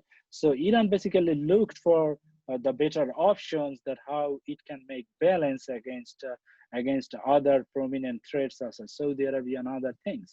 So China basically take this advantage. And as we see that just a few months ago, China cut another deal with Iran, that's 400 billion security and energy supply and all other dynamics. So China is trying to play with this country is an individual approach. China is pursuing individual approach based on country, and as a region, also China has a kind of regional approach. So even though China is a new player, is trying to ensure basically his economic interest and broader geopolitical interest there. But I would be skeptical to look forward that how further China can ensure this kind of approach that does not really actively participate in Middle Eastern geopolitical or security concern rather than only preserving his own interests. So it might be challenging in the down the road. I will stop there. Thank you, Anu. Thank you very much. Just one comment, and then I'll get on to the questions, keep in mind that you were referring or focusing much on the energy supply from the Middle East to China, but at the same time we are also witnessing that power is shifting from long-time oil giants like Russia and Saudi Arabia to innovators like China and possibly the US. So this technological element could change the whole dynamics of China's greater strategic concerns. Three questions I have. Two are from my colleague Oves at COPAIR. I'll start first with his two questions and the final will be mine. He has asked what will be the implications of Chinese-India border dispute on CPEC, which falls under the umbrella of BRI, and is there any chance of a clash of both powers in the Indian Ocean? Second is that you were talking about the energy supply diversification of China. What are the prospects of Iran's energy exports while it is under the sanctions regime? And my third last question is that you have emphasized that China is only interested in the uninterrupted supply of oil. Or do you think also that a grand strategy of China for a rising power, it would want that oil to be eventually depegged from the US dollar? Thank you. Thank you. These are really interesting question and important question too. So I'm not sure how much qualified I am to answer all of them, but I'll try what is my perspective is here. So starting with the first question, that the China-India border clash and that relation, how it relates with Pakistan and other thing. I think that is really a burning issue these days. So in my writings, even in previous time and commentary, I try to highlight this part that even though since 1962, China and India never fought any war, but the prospect never we took it out of table. And I always thought that the infrastructure building would be one of the main driving force if there is any kind of clash there. But I have seen that the prominent analyst and the scholar try to diminish that kind of prospect, as they say that both are superpower and having this military, the nuclear weapon, the prospect is very low. But now, if you take the recent example, that conflict basically driven by infrastructure development, right? India was building some road that China thought that, okay, India is getting upper hand because it will have a better access to this LOC. So China thought that is strategically a weakening point, and China response and all this other escalation we have seen. So BRI definitely, the questioner who asked this question rightly, that has dynamic within both with Pakistan, China and India. As we know that BRI CPEC ran through the volatile region Kashmir. That Kashmir is a place that has involved all three nuclear power in Asia, basically coming head to head. And from Indian strategies, I have seen that they always talking about the two-front war. And in the past, I have seen that the China basically try to put India in such a way, not really antagonize India, so that China can do something in the South Asia in a broader geopolitical calculation, not really antagonize India in that aspect. So whenever even the two country, oftentimes China and India, fight in a border clash or other kind of minimum or limited clash, China always, we saw that try to mediate or downplay or not really actively involved on this matter. Because China, my calculation is not really wanted to antagonize India in their sense. But the recent incident saying that even China not try to antagonize, there is some of the quote unquote Chinese core interests, such as Chinese territory or other kind of thing. When those things come, China really need to show a strength from Chinese calculation. So when that issue come and taking into consideration that the prolonged or historical kind of animosity between India and Pakistan, so we cannot rule out that kind of possibility, even though that is not good for maybe as a South Asia as a region, because all three are, we know, nuclear power, and if there is a full-fledged war, that would be catastrophic. But we cannot rule out that possibility, even at least as a limited scale, because our latest example gave that kind of evidence that 20 soldier Indian died on a clash, even in not using any kind of lethal weapon. So what would be the consequence if there is a using lethal weapon and very kinetic warfare? So we can see those kind of thing. And I think that we cannot rule out there is a possibility, even though it's limited, even though we have seen that the Indian foreign minister and Chinese foreign minister came to a consensus, but I would still think that is a kind of cosmetic surgery. But the problem in the border is still there. Anything can erupt any moment of time, so that could happen. And Pakistan as a major player, it will be involved in short term or long term. So we cannot rule out that possibility. Now, the second question about the Iran sanction, U.S. sanction, and how that can affect the Iran energy supply. That is interesting thing. I think that the people who work in international law, they can give more specific answer. But my understanding is that China tried to promote its renminbi when it's come to the bilateral engagement in different country, and it aspired to make RMB as a kind of international currency, even though it's very far away from the reality. But we have seen with some countries, they are trying to do business with China and exchange with RMB and other form. And the Huawei the chief executive, we have seen they arrested in Canada. That's also the similar allegation that they were doing business with Iran. So it would be challenging, definitely. But I would think that giving the example of the recent deal that 400 billion China cut with Iran about the energy and the other security pact, I would think that they will try to implement, and what would be the form, how they can bypass US sanction, and what measure they will be take. It would be difficult for us to speculate a specific measure they will take, and how that would be the legal implication.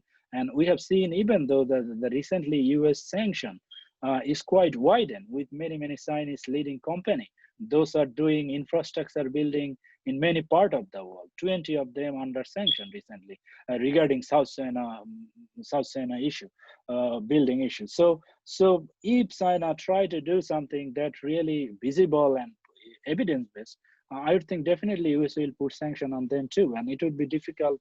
And we will moving forward to more bipolar world, and some other country might try to think that, okay, if the dollar is that is a problem, what could be the alternative?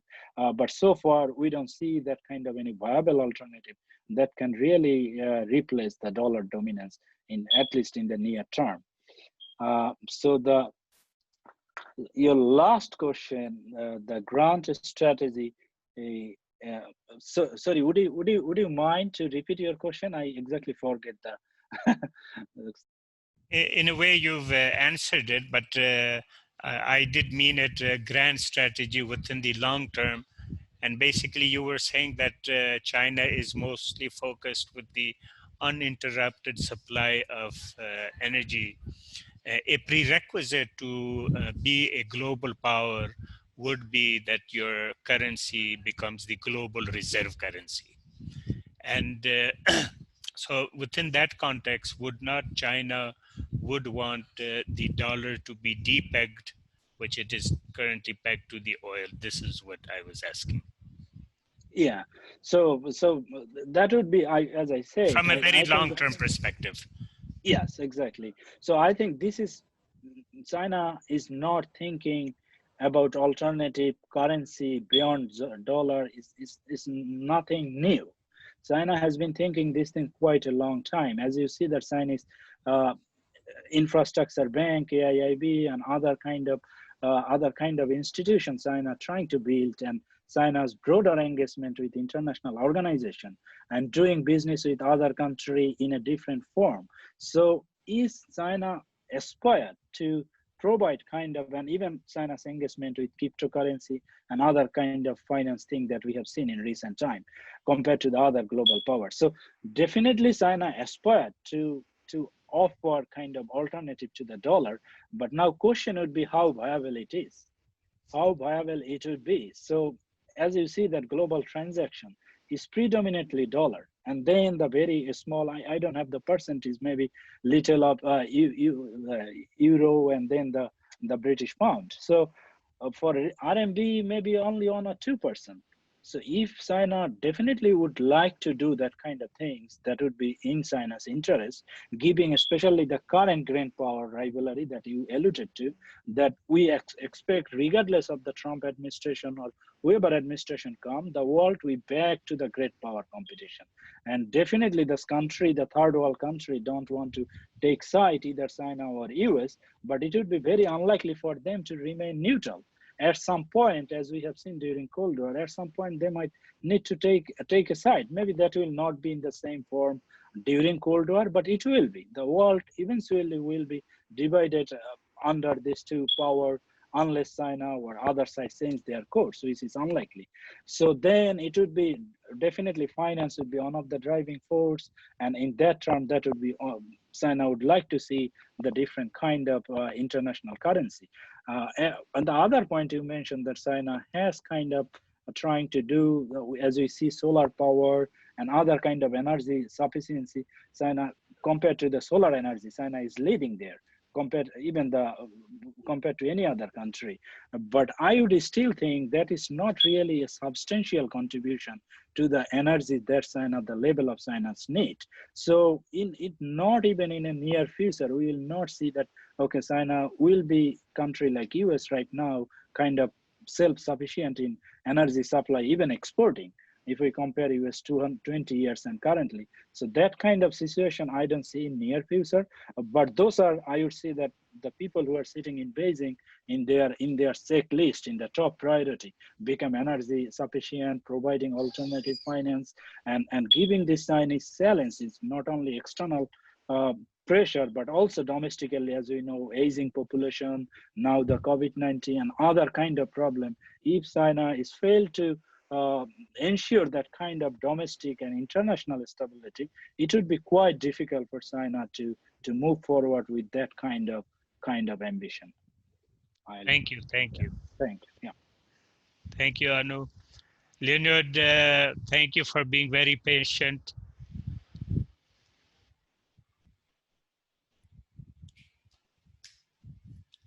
Hello, Leonard, can you hear me? Yes, one moment. Okay. Yes, Yes. Thank you for being patient. Spasiba. Good evening, colleagues. First of all, I think when we start to discuss Russian policy anywhere, we should mention one thing. There is framework for official diplomacy, which is represented by strategies and negotiation processes with various players. But at the same time, we see the action of realpolitik, and no one can provide a clear forecast, even within the expert community inside Russia. The fact is that the decision-making process here is a rather specific procedure. It's different than in European countries, in Pakistan, in United States, and analysis and recommendations on events and specific countries in the Middle East traditionally prepared at high level, taking into account the opinions of professionals from different communities, academic, intelligence, diplomatic. However, the interest of these communities may not coincide, and the final decision is always made in the presidential administration. And this is not affected by business interest or the assessment of the foreign ministry of Russia. I can give you an example from my personal experience when I participated on the round table on the first TV channel, the most important TV channel in Russia, and we discussed the question of whether Russia should provide military assistance to Syria or not. When conflict started there, I expressed the idea that it is necessary, drawing attention to geopolitical factors and the need for strategy to protect Russia far from its borders in the context of the growing terrorist threat. All other experts, and there were a fairly high level pool, were against this idea. They spoke of the importance of political support, economic aid, and diplomatic negotiations, but strongly opposed military involvement. And the next day, Kremlin was decided to provide military assistance to Syria, which began a new era of Russian presence in the Middle East. Later, it became known that Defense Minister Sergei Shoigu directly convinced President Vladimir Putin to conduct military operation. And however, at the time, the synchronization of assessments presented a picture according to which Russia's actions could be very different. Of course, one of the important points that influenced Russia's new role was the emergence of a political vacuum in the region, which Moscow began to fill with its own vision of the situation. It's important to note that Russia has been able to maintain constructive relations with almost all parties of the Middle East conflicts: Israel, Palestine, also both Sunni and Shia sects, keep contacts with Turkey and Kurds, also Iran and Arab monarchies of the Gulf. For example, Iran is participating in under special conditions into Eurasian Economic Union, and now we have in process discussion that Israel may join also under special condition Eurasian Economic Union. It's very interesting. And Russia was not engaged with duties or obligations there like the United States. So Russia have kind of opportunity to have a free maneuvers in the Middle East. And now situation is more complicated than before, because more actors would like to reorganize geopolitical space and to project power on fragile states around. I think that Russia will wait and see how to react on the new events and developments. At the same time, Moscow will keep existing presence in the region. On the recent meeting of Russian diplomats and scholars, special envoy for Middle East and Africa, Mr. Bogdanov, told that the Israeli-Palestinian settlement remains a key issue for resolving all conflicts in the region, and the creation of a sovereign Palestine state and based on the activity of Palestine Liberation Organization must be implemented. I think it's a very clear message and kind of continuation of diplomatic track that Russia supported for decades. And we are seeing the formation of new alliances in the region that can significantly change the situation we are used to. On the one hand, there is the Turkey-Qatar axis, which supports the Muslim Brotherhood and related organizations involved in military conflict in Syria and Libya and Iraq. And on the other hand, we see the projection of Iran's interest, which cause reaction from the Gulf countries. Saudi Arabia no longer represents regional hegemony as it once did, and the conflict in Yemen shows the vulnerability of Riyadh. The Emirates is adapting to the new conditions and has made an unprecedented decision to establish diplomatic ties with Israel. And with the support of United States, other regional countries may follow suit. Next up is Bahrain, we see just now. I think we should wait for the next meeting of the Organization of Islamic cooperation, where this issue can be hushed up, and the very least establishing ties with Israel destroys previous agreements on Palestine, especially idea to place embassies in Jerusalem, and this could lead to a new multi-level crisis. And Turkey already uses political rhetoric around this issue. Of course, in addition to local actors, major players are the European Union and China, which have an active policy there. The European Union has traditionally used European neighborhood policy and till now have South Partnership that covers 10 countries in North Africa and Middle East: Algeria, Egypt, Israel, Jordan, Lebanon, Libya, Morocco, Palestine, Tunisia, and Syria. And all of them are ex-European colonies. That it's very interesting. And I think that anti-colonialism courage will be next level of the strategies of any kind of revolutionary movement in the Middle East, or also on a political philosophical level during the geopolitical changes and turbulence. And of course, there's still no consensus between moderates and fundamentalists. That is also interesting to see how it will be developed. And from point of view of political vacuum, unipolar moment of United States is over, and Russia and China coming in Middle East, but they not act like hegemonic power. That is very important. They act like a partner or kind of new actor, a new old actor in the region. For example, Russia is security provider, and everyone sees that Russia much better security provider than United States in Iraq and Afghanistan, for example. China may be kind of economical partner and to push economic progress in Middle East countries. European Union, actually, I don't know how European Union and what European Union can propose to Middle East countries, because they mostly run secular policy in many European countries.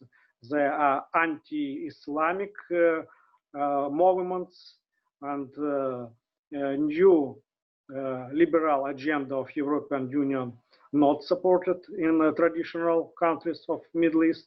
Maybe they will kind of elements of economic cooperation. But anyway, there we see opportunity of new to build new construction of the region under new conditions. Even for example, we are critical about Israeli Emirates diplomatic organizations, new one, but from point of view of diplomatical creativeness, it's kind of rethinking what to do exactly in the region. Maybe how to rethink Arabic customs, how to rethink Muslim Islam philosophy, how implemented in regional policy. And from this point of view, Middle East can be presented like a new political pole. And maybe to use a term of Carl Schmitt, it's like he proposed big spaces. And from this point of view, Middle East may be a new emerging big space.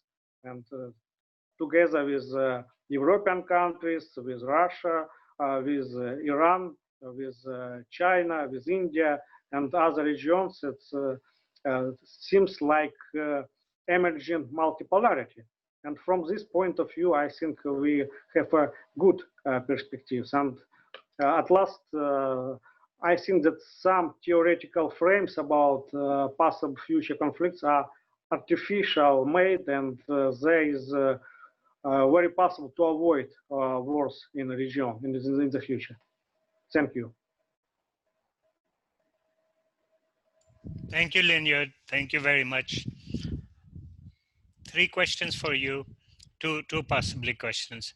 One is, can you briefly discuss the joint statement between China and Russia at the Shanghai Cooperation Organization. Do you see this as the beginning of a Sino-Russian alliance? And what weightage will this bring to the shaping of the Middle East region? And second question I have is that can you discuss the Middle East investments in Russia and the recent battle over oil production between Russia and Saudi Arabia? First of all, latest development with China, it's not something new. We have signed, for example, first declaration on multipolarity and provided it to United Nations 1993. Then we organized many kind of bilateral ties and cooperation and projects. We just developing our ties in many senses, in military, in political, in economic, and so on. And of course, Shanghai Cooperation Organization is more a Chinese project than Russian. But China for us kind of backyard, and Russia for China, it's also backyard in possible global conflict with United States. And both Beijing and Moscow understand it very well. So we need each other for cooperation. And second, about agreement with Gulf countries, yes, we have signed protocol with Saudi Arabia. It's not kind of contract about investments and about some new approaches and to establish funds for both countries. We also discussed possible arms deals with Saudi Arabia. And I think that Russia open to cooperate with many countries. We have a few platforms for cooperation with regional actors and with Qatar, also with Turkey. And for my opinion, and it's official position, that Russia will be continuing policy of non-interference into domestic affairs of the countries, but step by step, Russia interested in development different levels of cooperation. And recent visit of Vladimir Putin to Emirates is also a kind of confirmation that Russia is open for cooperation, open with different countries. We have good achievements with Islamic Republic of Iran, but we also can do much more with Arabic countries of the region. Thank you, Leon. Our last speaker, Michael Kugelman. Mike, can you hear me? Yes, I can. My apologies. Okay. Thank you. Thank you for being patient. Over to you, Mike. No, it's my pleasure. Thank you. Thank you for having me. Thank you to COPAIR for organizing this very interesting interdisciplinary cross-geographic event. I really have learned a lot. So I guess at this point, the advantage of being the final speaker is that all of the key things that have been said have been said. But I'll try to fill in some gaps and perhaps highlight some key points that were made by others in my own comments. There's been so much geopolitical churn in the Middle East in recent months, and there's so much that one can talk about in this context. But what I thought I would do is highlight what I regard to be perhaps or maybe the two biggest Big Bang events for a region, for a Middle East region that's had a lot of Big Bang events of late, certainly over the course of this year. One of them would be the U.S. government's decision to kill Qasem Soleimani, and the other is the very recent agreement between Israel and the UAE. And so I'll address these two issues from two perspectives that I would like to think I understand the most. One is the thinking here in Washington behind these two moves, and the other is the implications of these two moves for South Asia, including Pakistan. So let's start with the Soleimani killing. The Trump administration has been on a collision course with Iran throughout its time in power. Trump has shown a willingness to be unconventional, to say the least, and to change course with long-standing rivals by pursuing conciliatory paths. So North Korea stands out here for sure. President Trump has never shied away from his personal affinities for Vladimir Putin. Trump also, lest we forget, had expressed a lot of fondness for Xi Jinping during the early parts of Trump's term. But with Iran, there has been, for Trump, an unusual degree of consistency and predictability with Iran policy. There's been a fairly hard line from day one since the Trump administration took office, outside of some observations here and there about the idea of pursuing talks or negotiations with Iran. But that's really an anomaly. Trump and his chief advisors, who have included some of the biggest Iran hawks out there, hated the US civil nuclear deal with Iran and wanted to get out of it. They did not like Obama's relatively, I emphasize relatively, conciliatory policies toward Iran. And I think that some context is important here. Ever since the revolution, ever since the '79 revolution, Iran has not just been persona non grata in the US. I mean, diplomatically, relations are not there, but more broadly, perceptions of Iran have been incredibly negative in Washington for so long. It's really been demonized on some levels, not just from a policy lens, but also through the media and society. I would argue that few countries are as demonized as much as Iran has been in the US in recent history. And I think that this demonization has blinded many Americans to the fact that the US and Iran actually share a number of interests in South Asia, including their support for a peaceful and prosperous Afghanistan. But that's another story. At any rate, my point here is that the Obama administration's desire to try to improve relations, even if only modestly, with Iran was really a game changer for US diplomacy on many levels, and something that many within the political class in Washington, and particularly Republicans and later Trump Republicans, simply could not tolerate.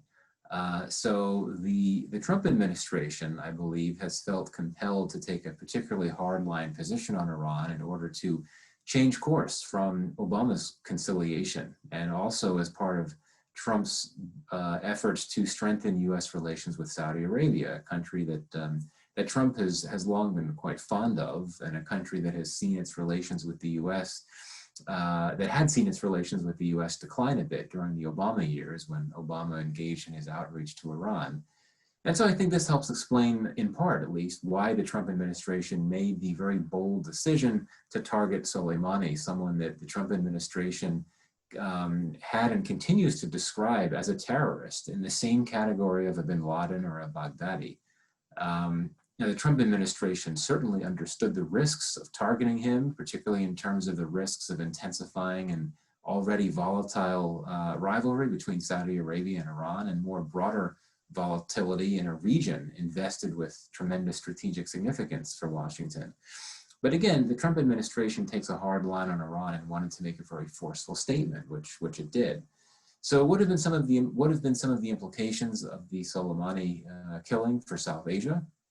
I'll briefly highlight three, which follow from the assumption that the killing worsens U.S.-Iran relations and heightens volatility in the Middle East. So first, Afghanistan, just across Iran's eastern border, could potentially be a site for Tehran-sponsored reprisals on U.S. interests. U.S. troops may be on their way out of Afghanistan, which they are, but there are still around 8,000 right now. Even with that number expected to be reduced by another few thousand in the next few months, there are still more U.S. troops in Afghanistan than in any other part of Iran's wider neighborhood outside of Kuwait and Qatar.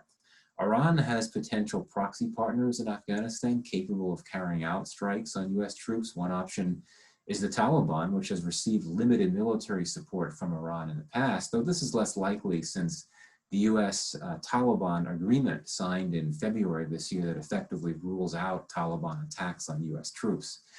So perhaps a more serious potential threat to US troops in Afghanistan is the Fatmayun division, a militia mainly comprised of Afghan Shias that Tehran had deployed to Syria to battle the Islamic State there. Additionally, the background and the resume of Ismail Qani, Soleimani's successor and former deputy, I think really underscores the possibility of Iranian reprisals in Afghanistan. Qani oversaw Quds Force operations in Afghanistan and Pakistan for that matter. And he had a hand in the formation of the Fatmayun group. So in other words, he knows the terrain. I think the second implication of the Soleimani killing for South Asia is economic. The potential for heightened volatility in the Middle East has and continues to threaten Indian and Pakistani interests, both of which have, both Pakistan and India have extensive commercial ties to the Middle East. And this is nothing to sneeze at, especially given the major economic challenges faced by both countries, which have been exacerbated by the pandemic. India and Pakistan are also deeply dependent on energy resources from the Middle East, and Islamabad relies heavily on economic support from the Middle East. Saudi Arabia and the UAE are two of its top donors. Gulf nations are key investment partners for New Delhi. And also the Arab Gulf is home to nearly 9 million Indian and nearly 4 million Pakistani workers, and they are a critical source of remittances back home. A third implication for South Asia is diplomatic. India and Pakistan need to find ways to balance their respective relationships with Washington and Tehran. New Delhi is intent on strengthening a growing defense partnership with the US, even while continuing to pursue a largely commercially focused relationship with Iran that is increasingly undermined by American sanctions on Tehran.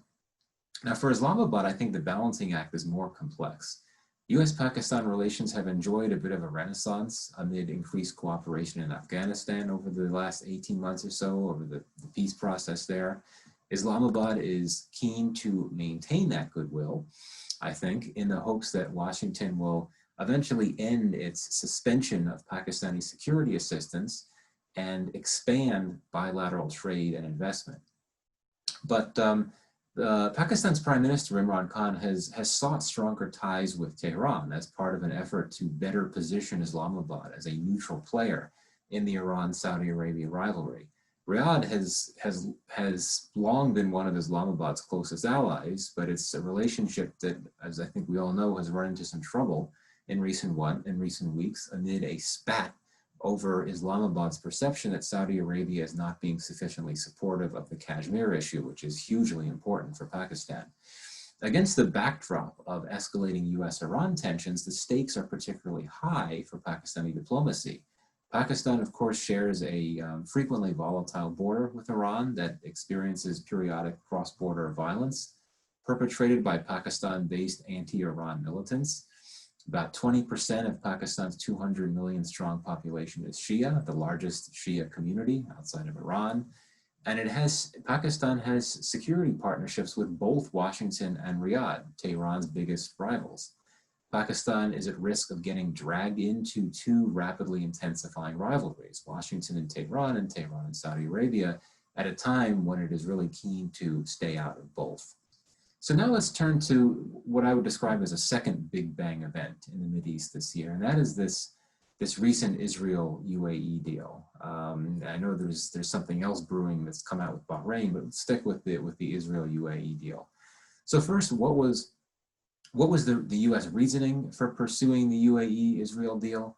Now we've heard from several previous speakers who unlike me, are actually Middle East specialists who have, I think, laid out very nicely U.S. policy toward Israel and the broader region, what's going on. What I'll say here is just to, I think, underscore a very obvious point that Israel has long been a key focus of the Trump administration. It has always been a focus of successive U.S. governments. Israel is one of America's top allies, and while the relationship did flounder a little bit in the Obama years, it's been strengthened in a really big way in the Trump years. And in fact, I think that the U.S. relationship with Iran is arguably one of the very few key U.S. bilateral partnerships that has not suffered in the Trump era.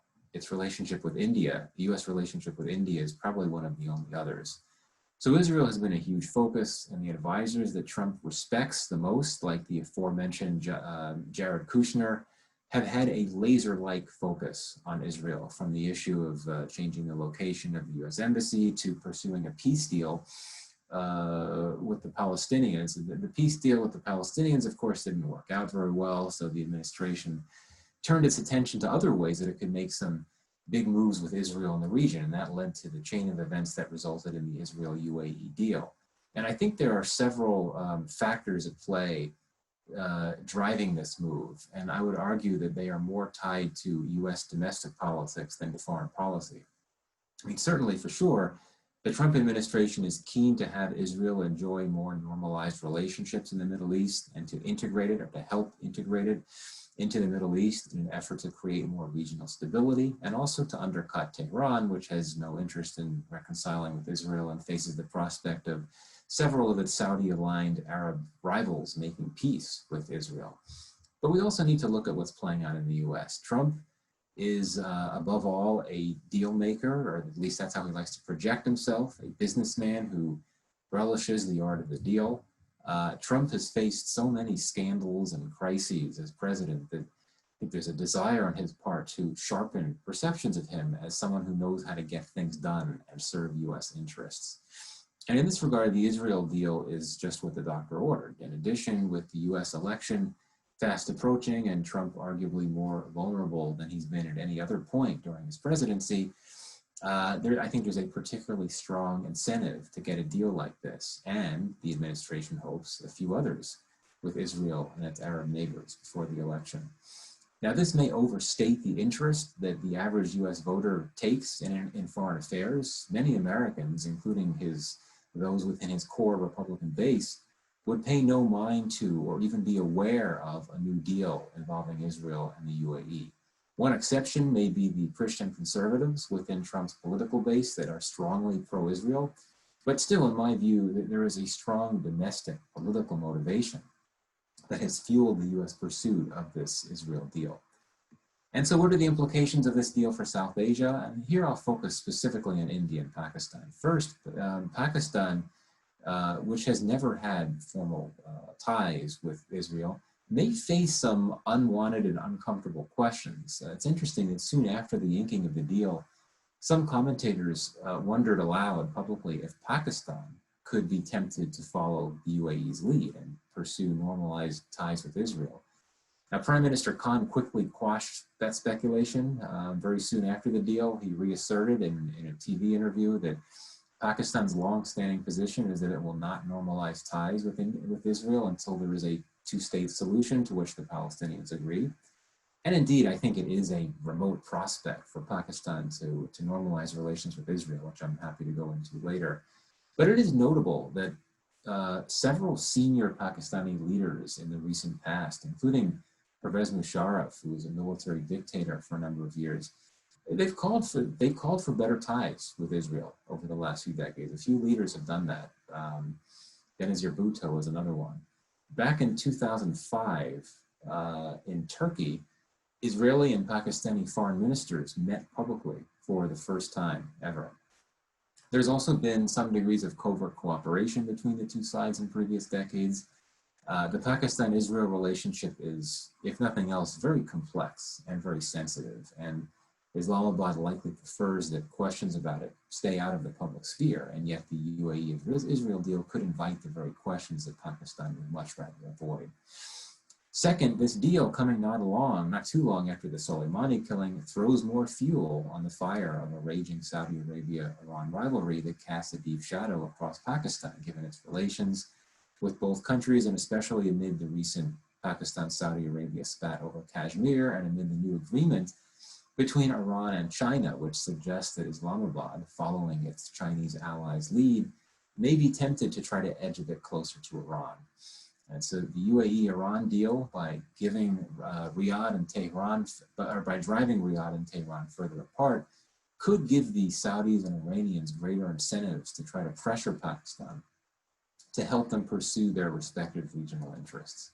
Now, New Delhi has a friendly and growing relationship with Israel, and it tends not to get dragged into the Iran-Saudi Arabia rivalry because, unlike Pakistan, it does not have very deep or very poor relations with either country.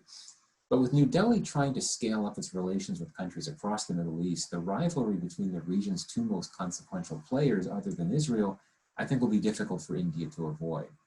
The UAE-Israel deal risks further undermining India's already floundering relationship with Iran, a key commercial and especially energy partner for New Delhi until US sanctions in recent years took their toll and began to hamper India's ability to do business with Iran. The UAE-Israel deal, I imagine, will deliver, and already has delivered, another blow to US-Iran relations. And this ensures, especially if the Trump administration returns for a second term, ensures the continuation of harsh US sanctions on Iran that in recent years have compelled India, a close and growing partner of Washington's, to scale down its energy imports from Tehran, formerly one of New Delhi's top foreign suppliers.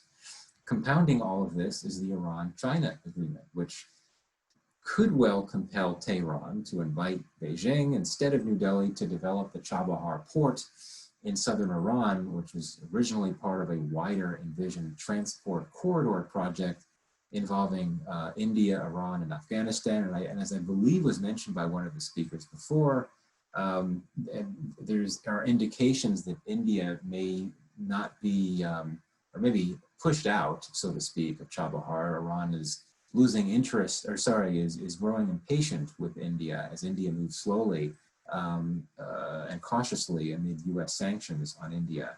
And there's been a lot of mixed reportage as to whether India has been dropped out of a envisioned railway project involving Chabahar port. That was the original press reports, but then there have been subsequent rejections of those reports from both the Iranian and Indian government. So at least at this point, India remains a part of the Chabahar transport corridor project with Iran and Afghanistan, but its future role is certainly in doubt.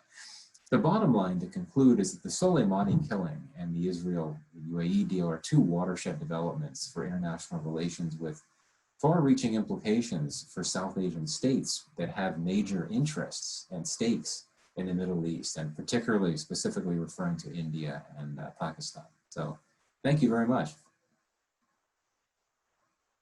Thank you, Mike. Thank you very much.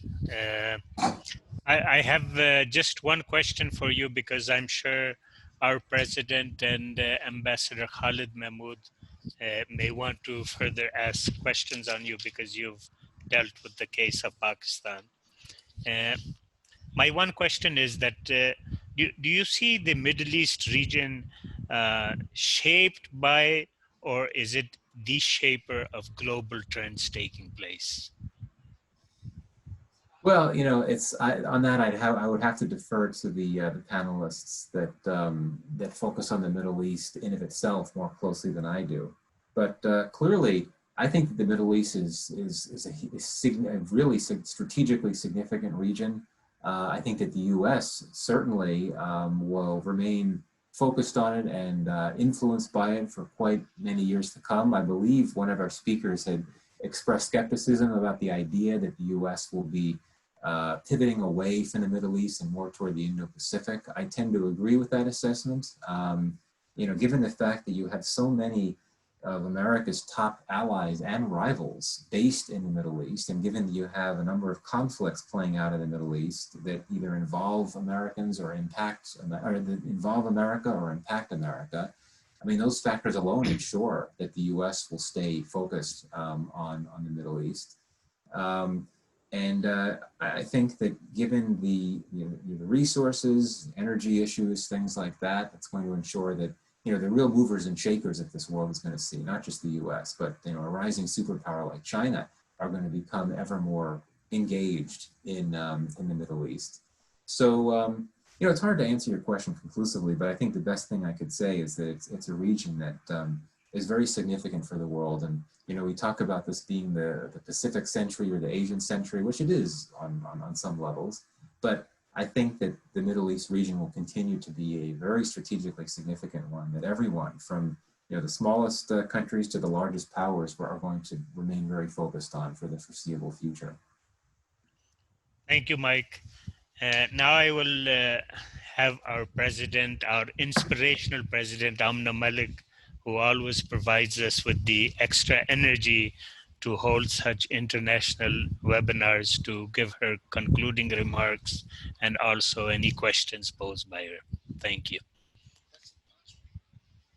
Thank you very much. This is something which is very important.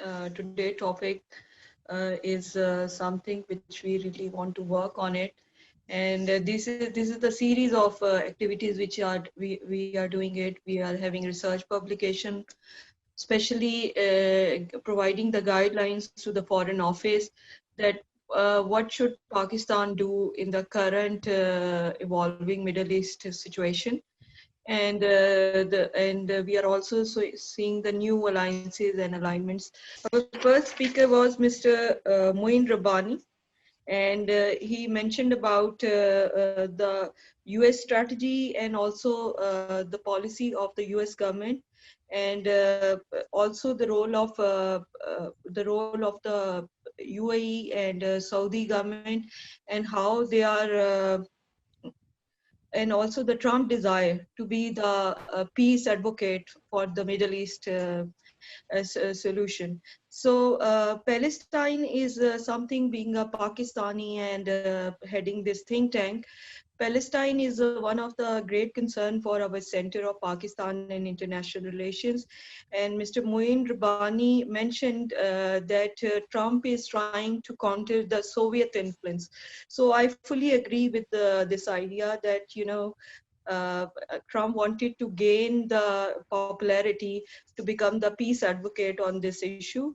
And you also, Mr. Rabbani, you mentioned about the conciliatory role of Obama's government as well, that there is a shift in US policy. Then I think our next speaker was Mr. Andreas Craig, and you mentioned about the different aspects of the Middle East situation, that is regarding the narrative building and ideological situation, where you mentioned that Middle East is having they are trying to involve more public opinion, and there is more inclusivity in the society. So this is something which is very important, and how it is a different aspect of the Western government, who always talk about the public sovereignty, and they talk about the positive inclusivity of the society, and civil society should play an important role. But in the Middle East, if we see regarding the UAE government and the Saudi government, so you mentioned that they are having they are having preference on the autocratic system of government, and they would like to have a control in Middle East, so that who is going to lead the Middle East. This is something which is very important. You also mentioned about the Qatar-Turkish alliance, and it's what should be the impact on Pakistan foreign policy and overall the Middle East situation. Then we have our very eminent speaker, Mr. Abu Anwar Saab. We are really thankful. You have a very balanced approach towards the Middle East crisis. You highlighted the geopolitical situation, and you mentioned, which is very important, and I agree with you. And we worked a lot on this subject, that the economic priorities are something which are more important nowadays as compared to the human rights interest. So you mentioned that Middle East is the center of the economic activities, and I am the witness of it, because every year there is an annual investment meeting in which the all great powers, whether it's Russia or China, they are the important players, and I see and witness many trade and investment deals which are going on over there. So I agree with you that China is having a great population, and they are having this industrialization, but they need the positive supply of energy, and that's why China is having its stake in Middle East. What you mentioned regarding that the persistent supply of that oil to China. You also mentioned about the grand strategy of China, and also how its impact in the South Asian region. Especially you mentioned about this Gwadar development, and then you mentioned that how Iran dropped the deal with India, and then Chabahar signed an agreement with Iran with China. Then we have another speaker, Leonard Sovin. He mentioned about the geopolitical dynamics, that how Russia played its role to fill in the Middle East the geopolitical space. And you also mentioned that how Russia provides military assistance to Syria, and basically they were trying to have an influence on the fragile states. So it is a post Cold War scenario, and there are going to be another scenario after post COVID, so that we are also going to look for it. And Russia is no doubt an important power, and I have certain questions which I will also like to ask at the end. Finally, Mr. Michael mentioned about US-Iran relations and also its implication on Pakistan diplomatic relations, and how you again mentioned this, the thing which is very important, and I think this is the key point, that US policy on Israel and Trump desire to be the peace advocate. This is something which is very important. And you mentioned this big bag event, that the Israel-UAE alliance, so that is also based on this policy of the US government. Now, my question is that Pakistan always, and it's to all the distinguished speakers, and I'm thankful to Khalid and Uwais and Shujat who coordinated this event very well, and I'm thankful to Ambassador Khalid Mahmood who always join us. My question is to all of you, that what strategy and what are the recommendations for the Pakistan policy makers? Because, you know, this is a tough choice, because we are having the evolving alliances and we are expecting new cooperations. And when there is a new economic world order, so how Pakistan act upon, because we always act as a neutral state, a Muslim state, which always try to play its a conciliatory role and always try to be a brother to its other Muslim states. But now, as we see that China, Russia, or China, or Turkey, Qatar, or India, US alliances we are seeing in the region. So South Asia and Pakistan is the gateway to all the, from east to west. So how Pakistan plays its role, and being a nuclear power, and to be one of the important power, having a population and having economic resources, and how it can connect to the world, and what are the choices in this evolving Middle East situation, and what are your suggestions? And finally, I ask Ambassador Khalid Mahmood if he is having any questions. So please, Ambassador Saab. I was saying that every possible aspect of the Middle East situation has been analyzed very ably by other panelists. I have only one question, and that is that now, following this so-called peace deal, we see that one country after another seems to be lending some kind of support to this. Others opt to remain silent, but very few are critical of this development. Now, since 1948, when we talked of Middle East, we always talked of a conflict between Arabs and Israel. And that conflict was over the Palestine question, you know, and also Jerusalem. Now, suddenly now such developments have taken place that people are not talking about the Palestine question. And our first speaker, Mr. Rabbani, rightly said that there is now the international order which was set up, established after World War II, that is under attack, and that is being eroded. Now, my question is that which countries now are for upholding that systems, because that system also involves the sanctity of the United Nations resolutions, because there are very clear resolutions of the Security Council on Palestine, 242, 338. Now, what is the credibility of the UN following all these developments? And UN was one of the central piece of the new international order. So it means even Russia, China, they are also looking after their economic interests, in this age. No one is talking of the values or the order established after the World War II. So what is the future of this world? Any of the panelists, if you would like to comment on it.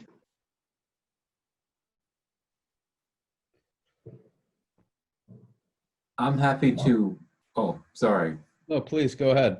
Okay, thanks. I'll briefly weigh in, and I'll address the first question about Pakistan. I'll leave the second question, which I think is more difficult, to the others. I think that in terms of how Pakistan should be handling the current churn, the current geopolitical churn in the Middle East, what choices it should make. I actually think that Pakistan is on the right track, and I've at times been a critic of how Pakistan carries out its foreign policy. But I think that at a time like this, when the broader region is so volatile and when Pakistan is at risk of getting dragged into these regional rivalries that it really wants to stay out of, particularly the Iran-Saudi Arabia one, the best way to shield yourself from harm is to diversify your partners and your number of partners. You want to try to pursue as many partnerships as you can with key players around the region. And I've seen Pakistan do that over the last year or so. I've been very struck how it has been intensifying its relations with Turkey, which I think is very significant. Certainly it's been growing its relations with Iran to an extent, as I said before, to better position itself as a neutral in that rivalry between Iran and Saudi Arabia. It has also been engaging more with Russia, which I think is very significant. Russia, of course, has long been a partner of India's, though not as much so as the U.S.-India relationship continues to grow. So I think this is very important for Pakistan, and there are various reasons why it's been engaging more with countries like that and trying to grow out its relations with countries like that. But I think that's a very important thing to do, and I think it's a very good thing to do, is to try to find ways to find common ground with as many key actors in the region as possible. And I think that that's certainly a good first step. It's the best that it can hope for. It gives it more leverage and more of an ability to sort of push back and deflect any pressure from a Saudi Arabia, for example, to try to do more to help it pursue its interests. So I think I'll end with that.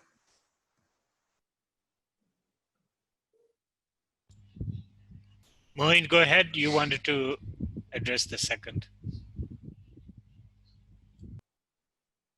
Yes, thank you.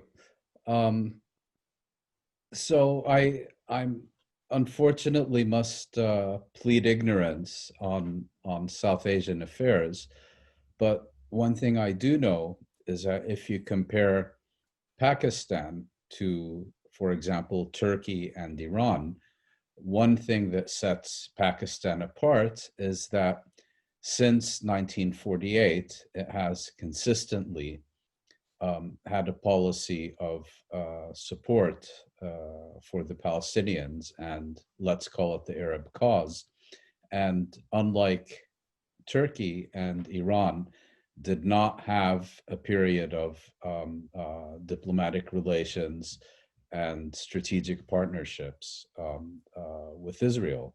And I think if you place that in the broader context of what the ambassador was referring to as the erosion of the world order, I think Pakistan is in a very good position to insist on upholding international law and the international consensus as a basis for resolving both the question of Palestine and the Arab-Israeli policy, because I think one can make a fairly straightforward argument that this has been Pakistan's traditional policy for decades, and it is therefore merely sustaining that policy. The other issue relating more broadly to the Middle East, again, the previous speaker alluded to the pressures that Pakistan could come under, and I unfortunately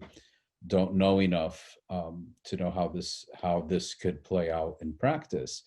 But I think it's very important that countries like Pakistan seek to stay out of regional coalitions and regional rivalries. And what I've heard about Pakistan in recent years improving its relations with, for example, Turkey and Iran and Malaysia and others could, I think, form an important element of such a strategy, particularly if Pakistan were able, for example, to partner with a number of, whether they be Muslim countries or quote unquote third world countries that are not already part of an alliance and on that basis form a much broader coalition that could over time perhaps play a positive role in terms of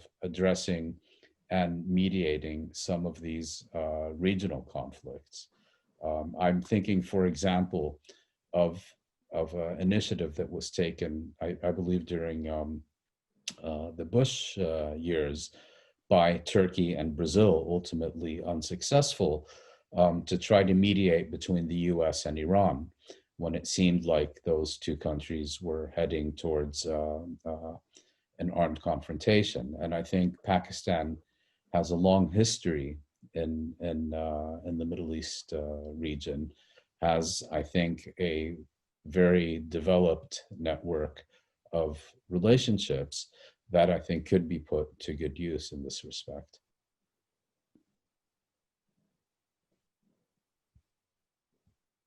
Can I add something, please?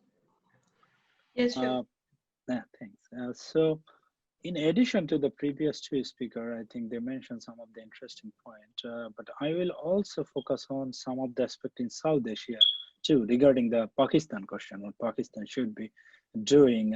That question was quite interesting, and the background you mentioned, that how country try to navigate the prioritize that your economic development is one of the priority in most of the South Asian country like Pakistan, India, Bangladesh, whatever.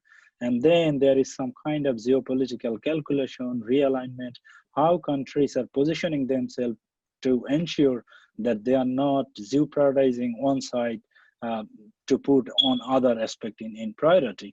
For Pakistan, that we have seen that Pakistan-US relation has been quite historically quite long. It started with Henry Kissinger, and Henry Kissinger negotiated with China and that angle. But it always been in supporting force in Middle East, Afghanistan, and all other peace process, and as a major player in that aspect. But in recent development, as we see that all major power try to realignment the regional order. Even if you look at the map of Indo-Pacific, the Indo-Pacific Command and US, it is aimed at India. So Pakistan is not included in the Indo-Pacific Command territory or jurisdiction, is go under the Central Command. And US also try to wrap up in war in Afghanistan. So Pakistan really need to taking into consideration all this global geostrategic calculation is a one hand, other hand, try to prioritize that given the fact that the domestic other kind of pressure and economic development also one of the priority. And I have noticed that recently there is some interesting development from the Pakistan Prime Minister side that taking action and making phone call to even Bangladesh Prime Minister, who is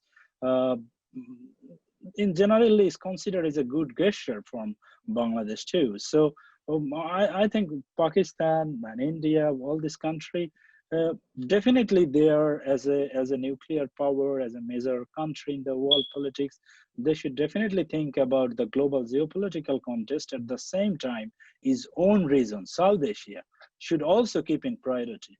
Those countries can get economically benefit, I think, way much better if those South Asian countries can work as a region. If we look at the Southeast Asia and European Union, those countries was even more bitter relation than whatever South Asia now facing, if we take example in European countries. But now, over the period of time, they overcome all their animosity and work together as a region, and it basically benefiting all the country. And I always wonder as a South Asian that why South Asian country cannot do that, even though we have so much historical, cultural, religious, other kind of similarity. So I think these countries in South Asia, Pakistan in particular, need to prioritize that what is the most important things for country right now, whether it's an economic development or thinking something beyond its border. So that should be one of the priority, I think, and all other South Asian countries should be also cooperative in their effort, because it is in their interest too, not only Pakistan interest. That is the one side. The second question the Honorable Ambassador asked, that is, I think, kind of critical and philosophical too, but I'll try to think that even during Second World War, First World War, while country putting too much importance in their national interest and kind of populist leader emerged from other part of the world, what happened in the world? The country go into collusion courts, and they don't really realize until they destruct each other. So the direction now going in the world that we see that countries are putting their national interests before the global order, global peace, stability, and the norms, values, and the broader interests rather than focusing on the individual interest. So if we keep focusing on that sense, that will produce more nationalistic sentiment and more polarization, and ultimately there would be so many destruction, and then we will go back to our previous status quo. So I think the world leader or the key player really need to think before we go to that point that we will have no return and just watch and see. So I think this could be some of the signal we have seen from other part, taking example India-Pakistan border clash, or as Michael alluded, some of the Iran-India, US conflict. So those could be our ominous sign that if we take those kind of posture, maybe that will not be good for the world. And we oftentimes we forget this world has more than 200 countries, not only US, China, or the major power. People tend to think that maybe world is all about this big power, but most of the world country is number, population, they're too big size too. So those countries should be then, I think, more proactive. It is not in their interest to pushing big power into going to war, rather than how the world can work together in that aspect. Thank you.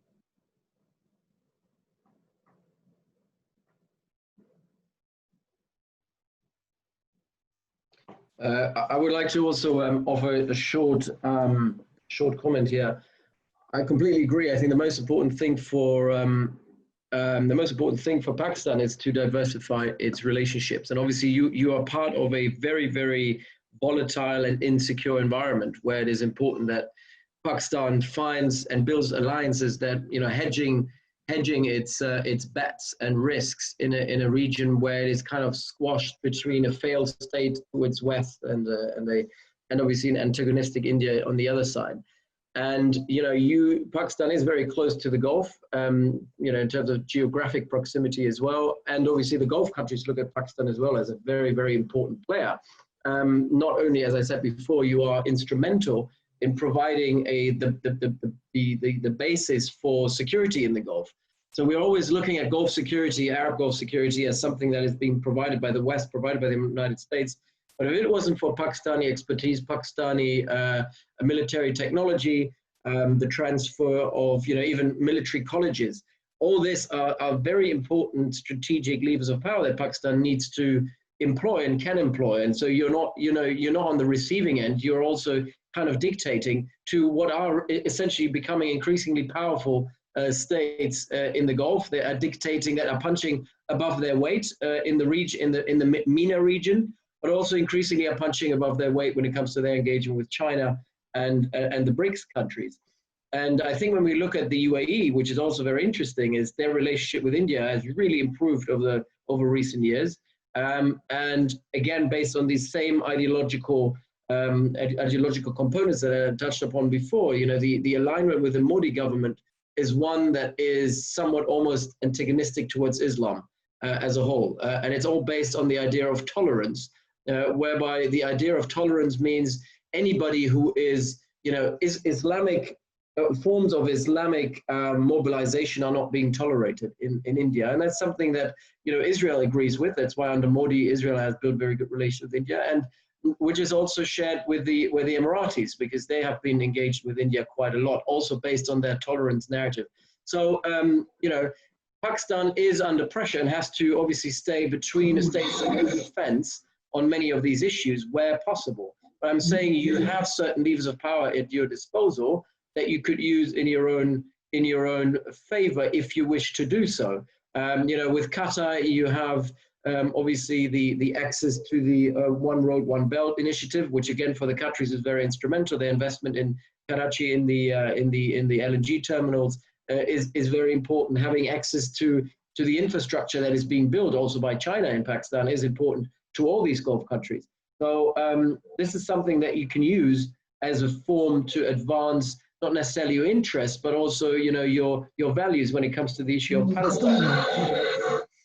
So I think it's important not to sell out on these issues of Palestine, on the issues of values of the global order. And yes, you might be more of a medium power in the area, but you're still a very powerful player, not least because you're a nuclear power. So I think Pakistan should be more confident, and I think one way of showing confidence is obviously the source of the friction that is existing at the moment with Saudi. When the Saudis asked for Pakistani support in the war in Yemen, Pakistan declined, and I think that was a good way of showing, you can pick and choose. You don't always have to. You don't have to follow, Saudi pressure. And so yeah, in that regard, Pakistan is the most, maybe together with India, the most important ally to the east for the Gulf countries, for all Gulf countries. And I think it's important that Pakistan uses that leverage that it has. Khalid Saab, we have covered all. Yes. Yes. I think you can go ahead and give the closing thank you note. And from myself to all, thank you very much. Thank you, Andreas. Thank you, Michael. Thank you very much. I think this is a very important subject, and through this webinar, we are able to meet many worthy panelists. I'm thankful to all of you who were here, and looking forward to host you sometimes in Pakistan. You all are welcome to see our country, and planning to have a series of webinars on this subject. So looking forward to work together. We are also publishing the research paper on the relevant subject. So we'll be needing your guidelines, and we request Khalid Saab to further collaborate with all of you. Thank you very much, all of you. God bless you, all of you. Khuda Hafiz.